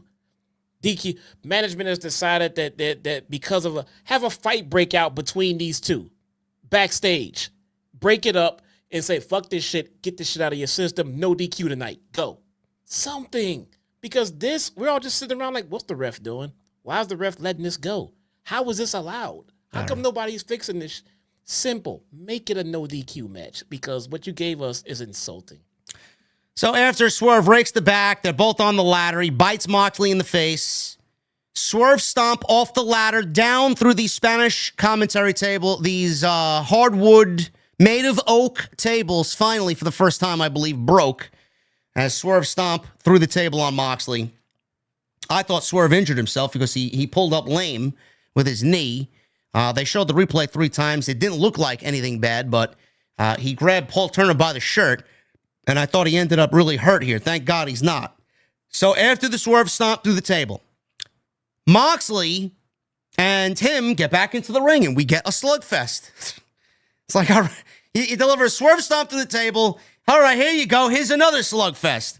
Moxley went at the leg. Shafir gets back in there. She throws a chair as Moxley chucked it at Swerve, who ducked, and he hits Paul Turner, who got nailed with the chair, and now this opens up for bullshit. Strickland connected with a vertebreaker. Adam Page power walks to the ring. He gets up on the ring apron. Referee is down. Swerve is there. Moxley's there. He takes time deciding on who he wants to hit with the buckshot. He looks at Moxley. He looks at Swerve. All of a sudden, the Death Riders show up and attack Page, who Yuta got taken out. Claudio got taken out. Pac got taken out. Page dropped Moxley with the Deadeye before the Ops, Samoa Joe, Shibata, and Hook run out and brawled with the Death Riders. They're looking like it's going to be that trios match for All In, for the trios championships. I can see that being the case. Strickland takes the chair, threw it at Moxley's face before going up top. He took forever to hit the swerve stomp. The knee badly gave out. He goes to make a cover. There's no ref. Lights go out. And when they came back on, the Young Cucks were in the ring, holding Strickland by the arms, and they nailed Strickland with the BTE trigger. Moxley crawled over, made the cover, and got the pin because, lo and behold, Paul Turner was automatically revived at that point. Bucks left through the crowd. Moxley recovered with Shafir. Strickland was staring down the Bucks, while Page was staring down Strickland to end the show, and they quickly got the fuck off the air. I want to read this, Jesse, because this was asked at the post-show media scrum tonight, which seemingly ended in about 25 minutes because they knew that this show was a complete dog pile of garbage. Tony Khan was asked about fan criticism and fan feedback. He says this in regards to listening to his fan base. Absolutely, I take fan consideration into consideration. We had a lot of great moments for the fans tonight. Really, a lot of great moments. What were they? Swerve was there, and he's more popular right now. You had two great AEW World Champions having this match, and the return of the Young Bucks spoiled what was a great World Championship match on a night where there were a lot of fan favorite moments. That was obviously not necessarily the outcome that a lot of people were hoping for. But on the other hand, I do think that Jon Moxley has been from the very beginning one of AEW's most important figures from the very first pay-per-view that we ever did. It's very interesting now. This creates a lot of intrigue to have the Young Bucks come back. It's important to remember we have not seen the Young Bucks in almost 6 months in AEW. From the very beginning, they have been instrumental in the launch. They are founding fathers. To see them come back this way and get involved and break up what could have been a great moment for the fans. That is consistent with the kind of character we've seen from the Young Bucks in recent years. I would say it creates an intriguing situation. Certainly the fans are behind Swerve. They are every bit as behind him today after the event as they have been at any point. I don't think the Young Bucks' involvement in screwing him changes that. Tonight it creates an intrigue. This is the fucking, how many times? An intriguing situation, he says. I am very aware the fans love Swerve and he's one of our most popular stars. Jon Moxley you could argue, not just his history, but recently has done great things for the company. End quote. It creates an intriguing situation. We haven't seen the Young Bucks in 6 months. Tony, I don't think you really know what the fuck you're doing, and you know your own storylines, bro. The last time we saw the Young Bucks, Jesse, they were ripping up papers, and they were chased out of the venue by the Death Riders, were the Young Bucks, who wanted to fucking beat the shit out of them and Brandon Cutler, who the last time we saw him was in that moment. They chased him out of the arena, and they were never to be seen again. Come to tonight, now they're helping the Death Riders. And like you said in the beginning of the show, there is absolutely no fucking way you could take the Young Bucks who pile drove Tony Khan in the middle of a ring at Daly's place to drop that storyline, to then have them be chased off by the Death Riders who want to take AEW and mold it in their own image. Their company, by the way, which Tony says they're the founding fathers of, to then help them after they're killing your company from within.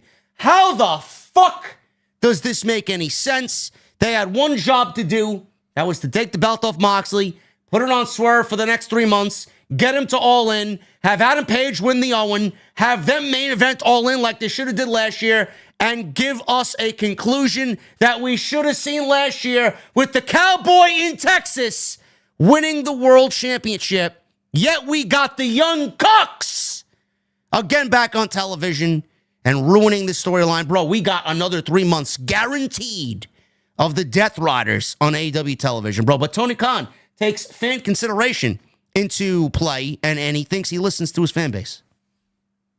You know, I don't like to take away from what Jon Moxley guys like John Moxley and Chris Jericho have done for AEW, because I think it gets overlooked because of their current run.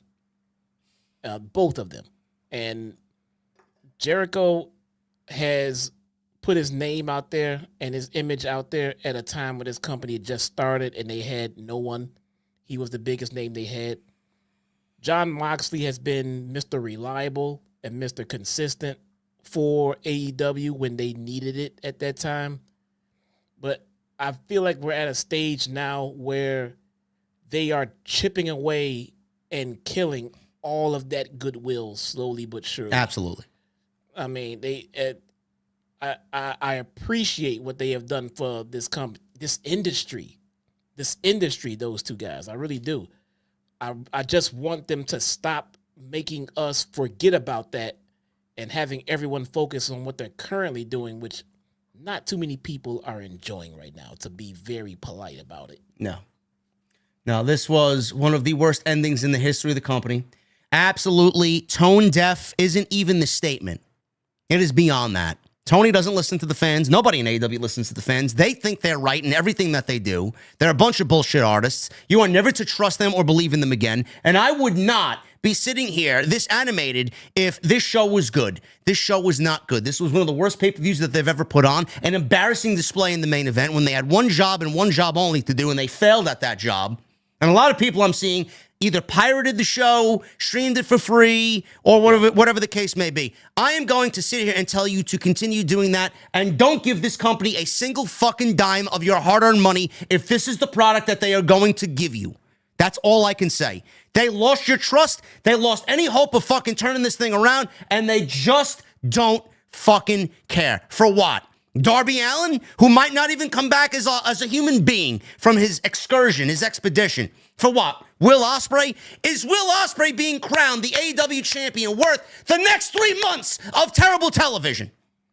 It's not. He had one job, to put it on Swerve so he can be the change. He could take the company into the story that we need so desperately on this television show on a week-to-week basis. Now we are absolutely guaranteed Jon Moxley as the AEW World Champion going into All In. And if you think that is the right decision after the 7 months that we have to sit through and be tortured with, you are absolutely the reason why this product is in the shithole that it's in. Well, so first, the problem right now, why do you think it's guaranteed that we have a pay-per-view next month?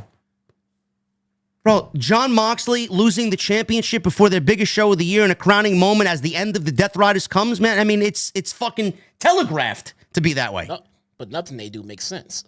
Nothing they do makes sense. You are correct. So what I don't get here is why do it this way if you're AEW? Why are we? I mean. Bro, they live in a fantasy realm where they think they're recreating the NWO and Hollywood Hogan battling Sting, and Sting is fighting for the fucking right, the change that WCW needs to get back to. That's what they think this is. You think that's what they think? Yes. Yes. This company, here's one of the bigger problems that they have. Remember, this used to not be a problem, but this is a problem right now. What I'm about to say is, they have too many pay-per-views now. You know, it's funny you said that because I was thinking the same thing. I was actually for them having more pay-per-views because I thought the shorter times in between would help them build story better. In fact, it's making them worse. It's worse. They have too many fucking pay-per-views. When they had 4 a year, maybe they needed a little bit more. 6? 5 to 6 every other month. Yeah. Is probably their sweet spot. Yeah. No? Yeah. There's just too many. There's 9 now. They have 9. This show was not necessary. No. At all. No. This was a glorified TV taping. That's all it was for $50. Yeah. No. And then they have another one. They have another one next month. They don't need, bro. They do not need next month's pay-per-view. My God. Between this one or next one of these two needs to not exist, going straight into All In after that. They have too many pay-per-views. They don't have a story to tell us every month. There was no story to tell us tonight. They did not. For the first time, I'll say this with confidence. If you bought this pay-per-view, it was not worth your money. No. And I say that with but in the past, they have been worth your money. Even if the build has been shit, the pay-per-view experience itself, the matches, everything that they gave, it was worth the $50 if you're into it, if you're a pro wrestling fan, and you know what I'm saying. It was a good show. For the first time, they ripped you off if you paid for the show. You know, so I would be extremely hesitant going forward about the shows that you want to purchase. I would say pick and choose. I would say stay to the big names. You know, but that's just my suggestion to you. If they're gonna give us stuff at this quality, they're giving us too many pay-per-views. They're not included in any streaming deals. These are $50 a pop, and this was an unnecessary show. Jesse's correct. Jesse's absolutely correct. I literally thought the same thing tonight. I'm like, I was one of the very few who thought 9 was good because the weekly television would be better and that they would shrink everything down and be more concise with their storytelling. In fact, they got worse. It actually is working against them. And this show was the very definition of that. An absolute waste of time. The worst pay-per-view that they've ever done with one of the worst endings I've ever seen. They don't listen to the audience. That's clear as day. And they have completely lost the plot. And Tony Khan is fucking out of his mind. He is out of his mind. He's literally killing the feeling that once existed in this company. It is going to be very difficult for Will Ospreay or whomever gets that championship to change the feeling that this place currently has right now. I don't know what to do. That is it, guys. We are going to get into your super chats. Jesse, I will leave it up to you. If you want to bounce out of here, I can take care of this. I know it's late. It's 3:30 here on the East Coast. If you want to bounce out of here or you want to stay with us. Yeah, normally I would stick around. I'm glad you offered because my wife is at work and I do have to get up at the crack with the kids for school in the morning. So I will dip out and try to get some rest. It was fun. I appreciate you. If you were in my live stream tonight, I thank you. We had about close to 300. You know, at one point we had a lot of fun. It was fun to watch it. It was fun to kind of pick it apart as we did it. We were let down just the same as you guys, but we were let down together as a community. So join me next time if you are not here tonight. I will see you guys all next time, man. Thanks, bro. I appreciate you. All right, man. I'll see you Wednesday. All right, man. Later. All right. Thank you guys very much. Jesse's out of here. I'm going to take over solo here and read through your super chats. Appreciate you guys very much. Follow me on social media at JDfromNY206, Twitter, Instagram, TikTok, and Cameo. Hit that subscribe button down below. Turn on the bell for notifications. Go check out all the other content on the channel, plus the second channel. We just hit 11,000 subscribers tonight. Appreciate you.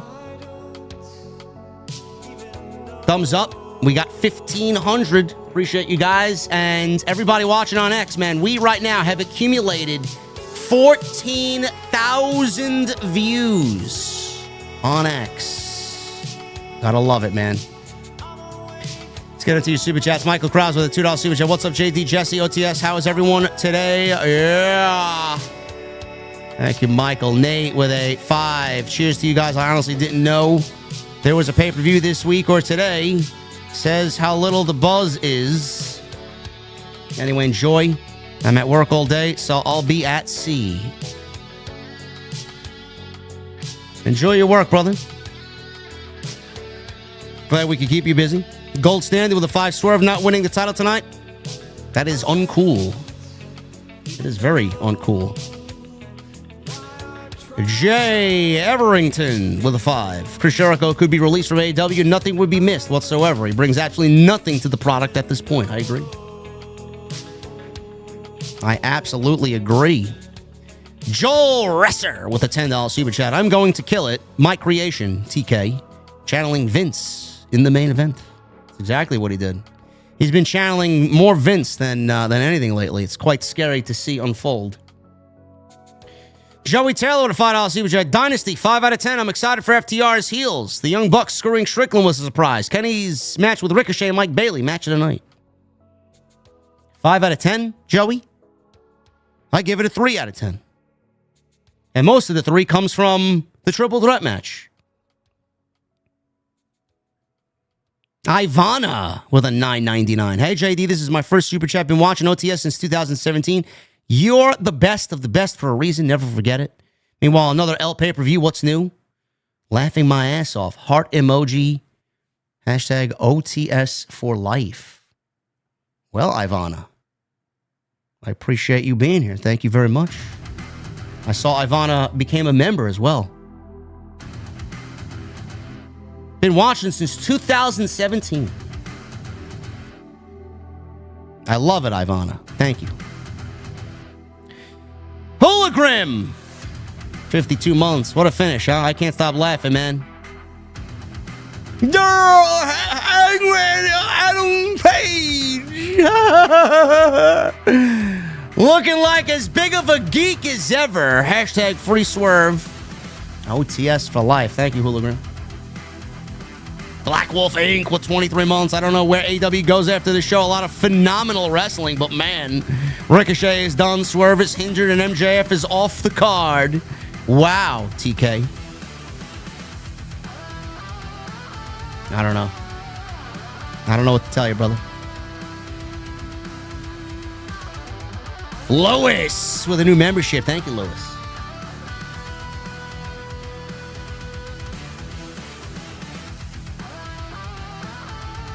Mr. Team Bring It with a 199. Honestly, fuck this company, never buying another pay-per-view. A lot of people are feeling that way now. A lot of people are feeling that way tonight. Black Wolf Inc. with another 5 in Super Chat. Tonight was a show of phenomenal wrestling and horrible booking. Rollins and Reigns have no titles, yet they feel more important than Moxley's title reign. It's a very good point. The sickos won't understand that, though, because they operate on the same brain cell. All fucking 500,000 of them. JP 5150 with 54 months. This is to show my support, JD. I'm still very stuck in a Joker-like laughing fit at how terrible this show was. Tony Khan will never change his ways. Nope. Nope. Appreciate you, JP.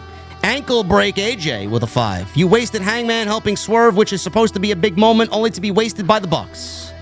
Who cares for a meaningless tag team match at All In? They don't know any better. They got to be involved with their friends. It's all friends wrestling. Adam JD 519 with 13 months. This is AEW's version of Battleground 2017. I need some Gentleman Jack after this show. Thank you, Adam JD. Gentleman Jack sounds great.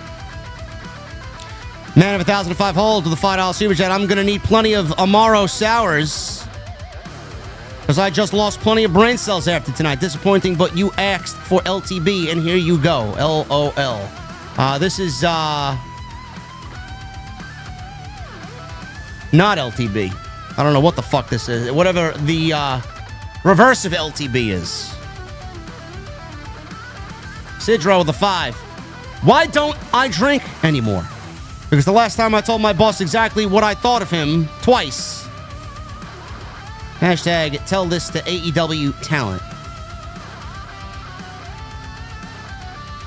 Sways Ando. Thank you, Sidro. Maybe I should start drinking during these shows. Maybe they'd be a little bit better. Sways Ando with a New Zealand 349. Hands down, worst pay-per-view they've ever done. I'm done. Yeah, but they listen to their audience. They listen to their fan base. Sidro with a 5. The difference between a man's wallet before and after kids. There are pictures where money used to be. God. Now, what do you call a sad cup of coffee? A depresso. A depresso. That's what I am. I had 2 depressos tonight. Nick Williams with a 5. I didn't even bother with this one. I had auditions for a musical, and after that, I streamed Final Fantasy. Well, I'm sure you had a much better time streaming Final Fantasy, brother. Tyler with a 199. Love you, JD. Also, fuck AEW. How badly was the show clipped on social media tonight, man? Are the sickos having a fucking heart attack with what we said tonight? Or is it pretty calm? Do we all feel the same way? I don't see anybody yet that's clipped the show.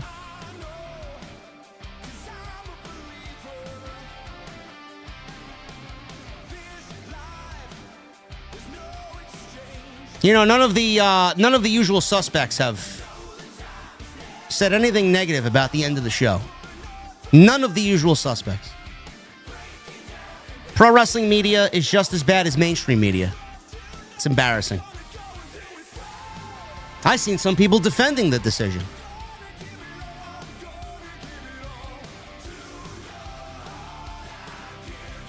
Tenario with a new membership. That's not true because I see a title belt next to your name. YouTube continuously fucks everybody up, man. Thank you, Tenario. GlowJ with a 5. I heard it was bad. Glad I missed it. I couldn't ever sit through 5 hours of that. Damn. I'm glad my husband and I missed it. Death Riders need to go. Death Riders need to go. The 5-hour pay-per-views in AEW need to go. Tony Khan needs to go. A lot needs to go. Will Washington needs to go. They all need to go.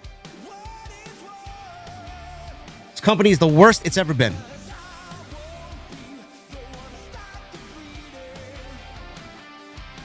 Stan, will every show suck because JD didn't get what he wants? Oh man, I can't stand when JD is right.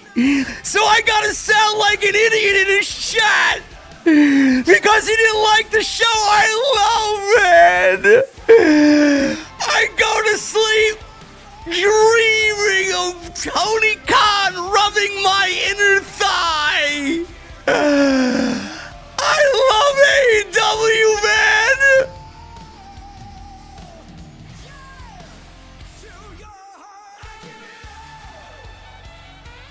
What I want is good television, Stan. We're not getting good television. Get him out. Get him out. Thank you, GlowJ. Billy, thank you for the 100 and super chat, brother. Mr. Premium with a $9.99. AW Dark Side of the Ring coming to a theater near you. This continues. A television special won't be enough to document this garbage. Good evening, JD and Jesse. Thank you, Mr. Premium. Mr. Noob with a 5. Are the AW sickos going to call JD a black supremacist now that he's upset Swerve didn't win? That's how this works, right? What am I tonight, folks? What are they saying on social media about me? Anything?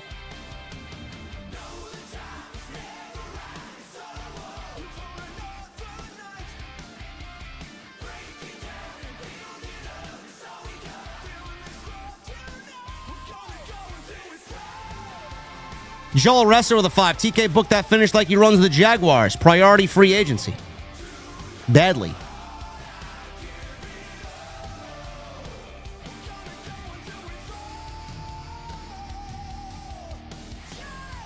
Oh, Aaron Loves Wrestling is back. He says, regardless of our disagreement, I still enjoy the podcast. But no need to block people that disagree with you. I could do whatever the fuck I want, Aaron Loves Wrestling. I could do whatever I want, bro. If I don't want stupidity in my chat, I can block the stupidity out of my chat. This show sucked. You coming on in here claiming that it was a good show and that you love AEW on tonight's podcast is not the way that I'm feeling. Get out. Goodbye. Gabe Williamson with 16 months. Tony Cocaine is looking yacked out in the scrum. I guess, did he? I didn't watch it yet. I didn't watch the scrum. What'd the scrum last? Fucking 30 minutes? Why even bother going if that's the amount of time that they're going to put into the scrum? They got you waiting just as long as it actually airs. Ivana is back. Thank you, Ivana. OTS for freaking life. Looking forward to the Mania show. More so than anything AEW's done. Your reviews make me thank the wrestling gods that I've stopped watching AEW. Listen, Ivana, I'm glad I could help you out in any way possible. The Gary Sphere with a 5. Defended AEW through thick and thin. Here's to say, everyone stop watching. It's the only way they'll learn. Predicting all-in revenue downgrade. Yes, it was that bad. Or venue downgrade. Yes, it was that bad. Bro, they haven't even gotten 13,000 tickets sold out the door, man. I'm sure they'll reach at least close to 20, but it ain't going to be the 40 that everybody expected them to get there.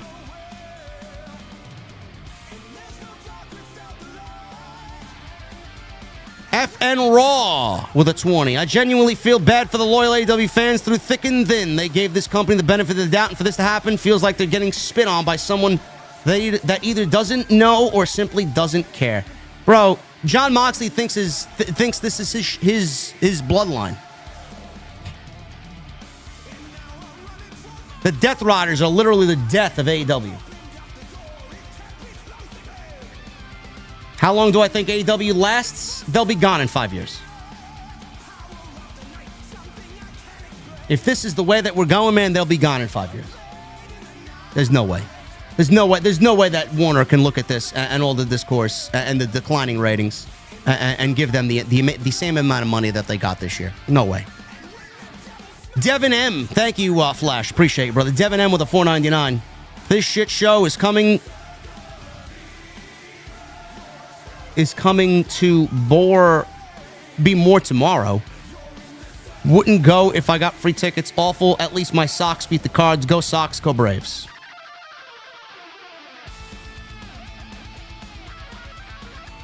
Thank you, Devin. CS Omnislash with a new membership. Thank you, brother. Sidro with a 2. AEW Dynasty. Trash emoji. Yes. Mr. Premium with a $4.99. I've been waiting for an old school rant of yours for a while. JD, I know you don't like getting this way, but when you have to, it's good for the soul. Yeah, I'm sure that'll make its way onto the second channel at some point in the next 48 hours. Thank you, Mr. Premium. Mr. Noob with a 5. Bless you, Jesse, for doing an almost 5-hour live stream for this garbage. Not sure how you did it. Yep.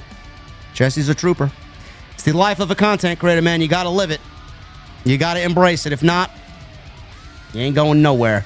Not today, Jay, with 31 months. JD, I know y'all have y'all's differences. But where in the freaking world is Britt Baker? We have not seen her in over, 3 months? Britt is someone that's fallen out of favor with the company, bro. She's not going to be back in any meaningful way. She will either ride out her contract and wrestle sporadically here and there when they need her, or they will ice her and then eventually release her knowing that they have no interest in using her again.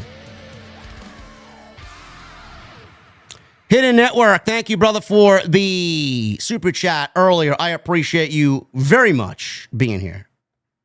You are awesome. Mr. Premium with a $4.99. It's like AEW's playing with us. They know we don't want this Death Rider shit, so they give it to us anyway. Just far worse. Colin Hutton with a 43 months. I appreciate you being here, bro. Fuck AEW. I should have saved my money and played 2K25 instead. Also, I've come to the realization that TNA is clearly the number 2 wrestling promotion. They are. Quality-wise, they absolutely are. They don't have the TV deal to back up that statement, but quality-wise, they absolutely are. Ivana is back 3 times. Ivana tonight. Oh, my goodness. $4.99. AEW is practically unsavable at this point. They cannot be saved until Tony leaves the current position he's in. Daniel Dixon with a $1.99. TK lost his mind and his balls. GlowJ with a 2. Love you guys. Sorry you had to watch that. M. James with a 5. Second I saw the Bucks, I wanted to shut the TV off. Happy about Adam Cole's win, but does the TN title mean anything anyways? No, it don't. No, it don't. Solid Monster deemed Dynasty's ending the worst ending in history for an AEW pay-per-view? He was off the air pretty quickly, huh? Sidro with a $10 super chat. Picture this at Scrum. TK, you think that was the right creative or lack thereof decision with Swerve and Mox? TK says, good question. Things are great. Make sure to tune into Dynamite this Wednesday at 8, 7 Central on TBS and Max. Well, he did say that it's an interesting situation about 5 different times in that quote from the Scrum tonight. An intriguing situation. Nothing about AEW is intriguing. Nothing. Ivana becomes a new member. Oh my goodness, Ivana. What is Ivana doing here tonight, man? What did we do to get so lucky about Ivana tonight? Best in the world, Matt, with a $2 super chat. Tony Khan equals dummy. Yeah. Nathan Dixon. Or Nathan Dizon with a $9.99. Fuck AEW. But on the bright side, did you see the new Devil May Cry on Netflix? The opening theme is Rollin' by Limp Bizkit. OTS for life. I did not. I might have to watch that this week. Demeter Bullion. Kevin Knight versus Kevin Nash versus Daffy Duck with a $7.99. Doggy Demo did Dirty Doing Don someday. I sang about caterpillars on pigs on Friday. Oh, Joe, what is it you say about Doggy Wayne's elbows? Man, I'll tell you, man, Demeter Bullion is popping a couple of fucking something, man. I don't know where the fuck he went into. He sang about caterpillars on pigs on Friday, he says. Bill Voss with a 10.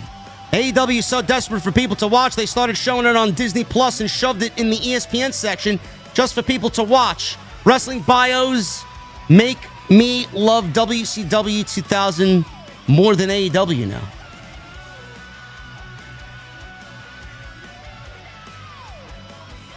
What language does Demeter Bullion speak? Bro, I have no fucking clue. I have no idea. That is a very good question. Lewis. $2 super chat. JD, I've been a fan since WWE SummerSlam in Brooklyn. It's a long time ago, brother. Appreciate you. Keith Hobson with 12 months. What can I say? Cody left, Punk left, and now we have to watch the death of AEW, OTS for life. Bro, they died as soon as Punk walked out the door. As soon as they showed the footage of nothing at All In with Punk and Jack Perry, they died. The Bastard, 97 with a $4.99. So with the Young Bucks back, does that mean, and I hate to put it this way, but does this mean Jack Perry is going to be the wild card?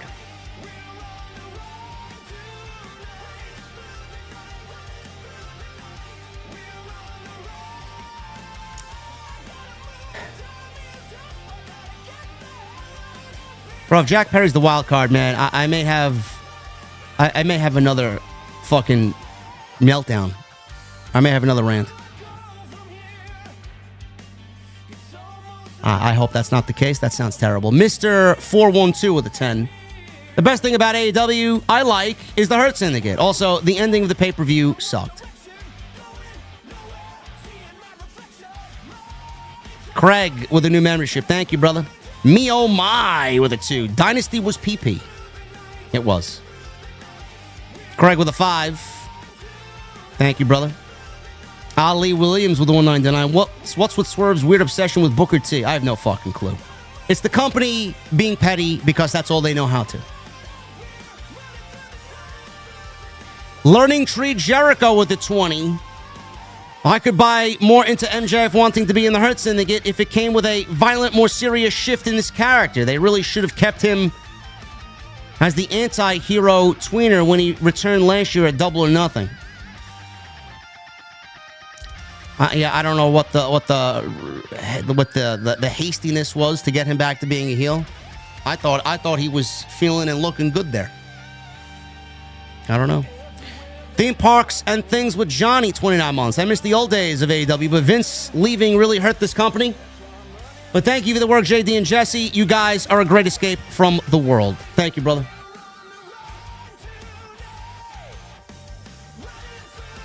Aaron loves wrestling. He's back. Blocking those that disagree with your shows shows you how sensitive you are. Just disagree and move on. You thought Dynasty sucked. I thought it was great. But I'm not the one blocking people that disagree. Aaron loves wrestling. Isn't it late? Go to sleep, child. Go to sleep. The show wasn't great. The show sucked with the worst ending in company history, and you're there telling me it's great. Don't sit in my fucking chat at 3 o'clock in the morning telling me it's great. 4 o'clock in the morning telling me it's great. The show sucks. I can say and do whatever the fuck I want. The show sucks.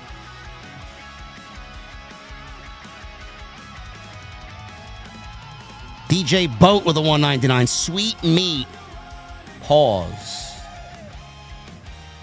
Listen, man, that hot honey is sweet meat. Arrangements with a 499. Looks like they're setting up Bucks and Death Riders versus a Swerve Hangman led team for Anarchy in the Arena at Double or Nothing next month. Oh, joy. Oh, man, I can't wait for another Anarchy in the Arena match, which has been done to death in the company. Alan Ross with a new membership. Thank you. Fire Panda. Always great to see our buddy Fire Panda here. 7 months from Fire Panda. JD, it's okay that the ending was horrible because AEW is getting 1.2 million viewers, so everything is okay and nothing is wrong at all. AEW wins again. Yeah. Sure. Is it 1.2? I thought it was 1.7 million on Max. You know, you had delusional hacks out on social media claiming that AEW drew over 1 million and beat NXT by a cool 700,000 on Tuesday. It's crazy. It's unbelievable. Fire Panda, thank you for being here. Appreciate you as always. Alan Ross says, Fark AEW with the $2 super chat. Thank you, Alan Ross. Baby Shaq with 35 months. What's up, JD and Jesse? Who y'all think Orton is going to face at WrestleMania since Kevin Owens is injured? Dynasty went off the air. Swerve said, fuck Booker T. I saw that. Who do I think Orton's getting at WrestleMania? Nick Aldis. That's what it certainly looks like. 2 weeks, but here we are. Best in the world, Matt, with a $5 super chat. John Moxley is the third best guy in his own group. And that seems to be a recurring theme in his career. Ooh. Yep. Here we thought people thought Seth Rollins was the worst of the Shield members. It is now Dean Ambrose. Rollins has solidly been placed as number 2. Jedi joke with the $10 super chat. What if Swerve is the wild card and it ends in a no contest with Adam Page because of the Bucks interference that sets up Swerve and Hangman versus the Bucks at All In? So what does that mean? Kyle Fletcher goes to the finals against Will Ospreay again? Gee, man, I wonder who's winning that. It is his tournament to lose now. Wrestling Bro with a $4.99. AEW to me is like watching action scenes with cool special effects from movies without watching the rest of the movie and getting its context. Comment of the night. It's exactly what it is. You could not have explained it any better than that. Drake King James with a $20 super chat. AEW tweeted Chris Jericho match, and it read, this match restarted. And I thought it read, this match is retarded. Well, they would be correct in both of those statements if they were made. Thank you, Drake King. MJ914 with a 199. Swerve cared more about insulting Booker T. He did. It's quite sad. He cared more about Booker T than the one storyline that's absolutely fucking killing every aspect of their company. It's amazing. Johnny Bishop with a 5. If you need to tell a story in a regular match, the best thing to add is a ladder spot.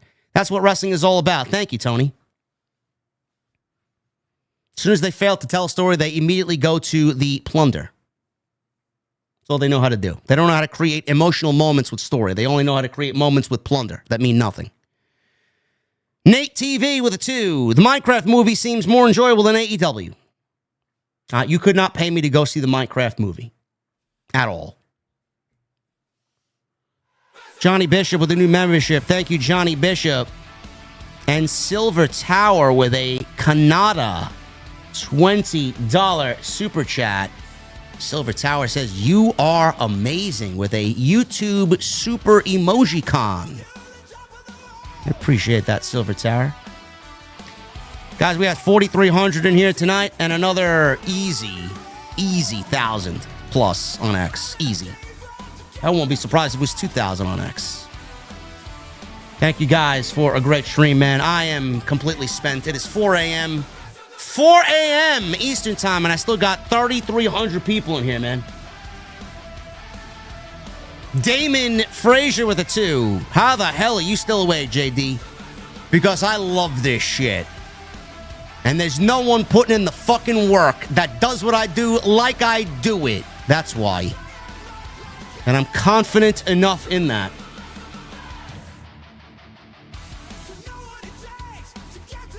Before I get out of here, man, just to give you guys a heads up, I'm still planning a interview with Jose, the assistant.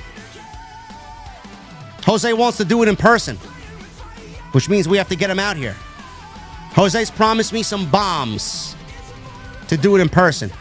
So Wednesday, I think we're going to set a goal, man, to get Jose here. That's going to be the goal. We're going to set it up on Wednesday. Get Jose from Orlando to New York City to do this interview in person with JD, man, and it's going to be one that rocks the IWC. I promise you. Just to give you guys a heads up. I'm getting out of here. Thank you guys very much for all your support. Appreciate you all. Follow me on social media at JDfromNY206, Twitter, Instagram, TikTok, and Cameo. Hit that subscribe button down below. Turn on the bell for all notifications. Make sure you guys go check out all the other content on the channel. I will be live next time on Monday night with the Raw Post Show, sponsored by Turtle Beach. Tonight on Off the Script. Leave a comment down below, hit that thumbs up, and I'll see you guys right back here for Raw on Off the Script. We'll see you guys later.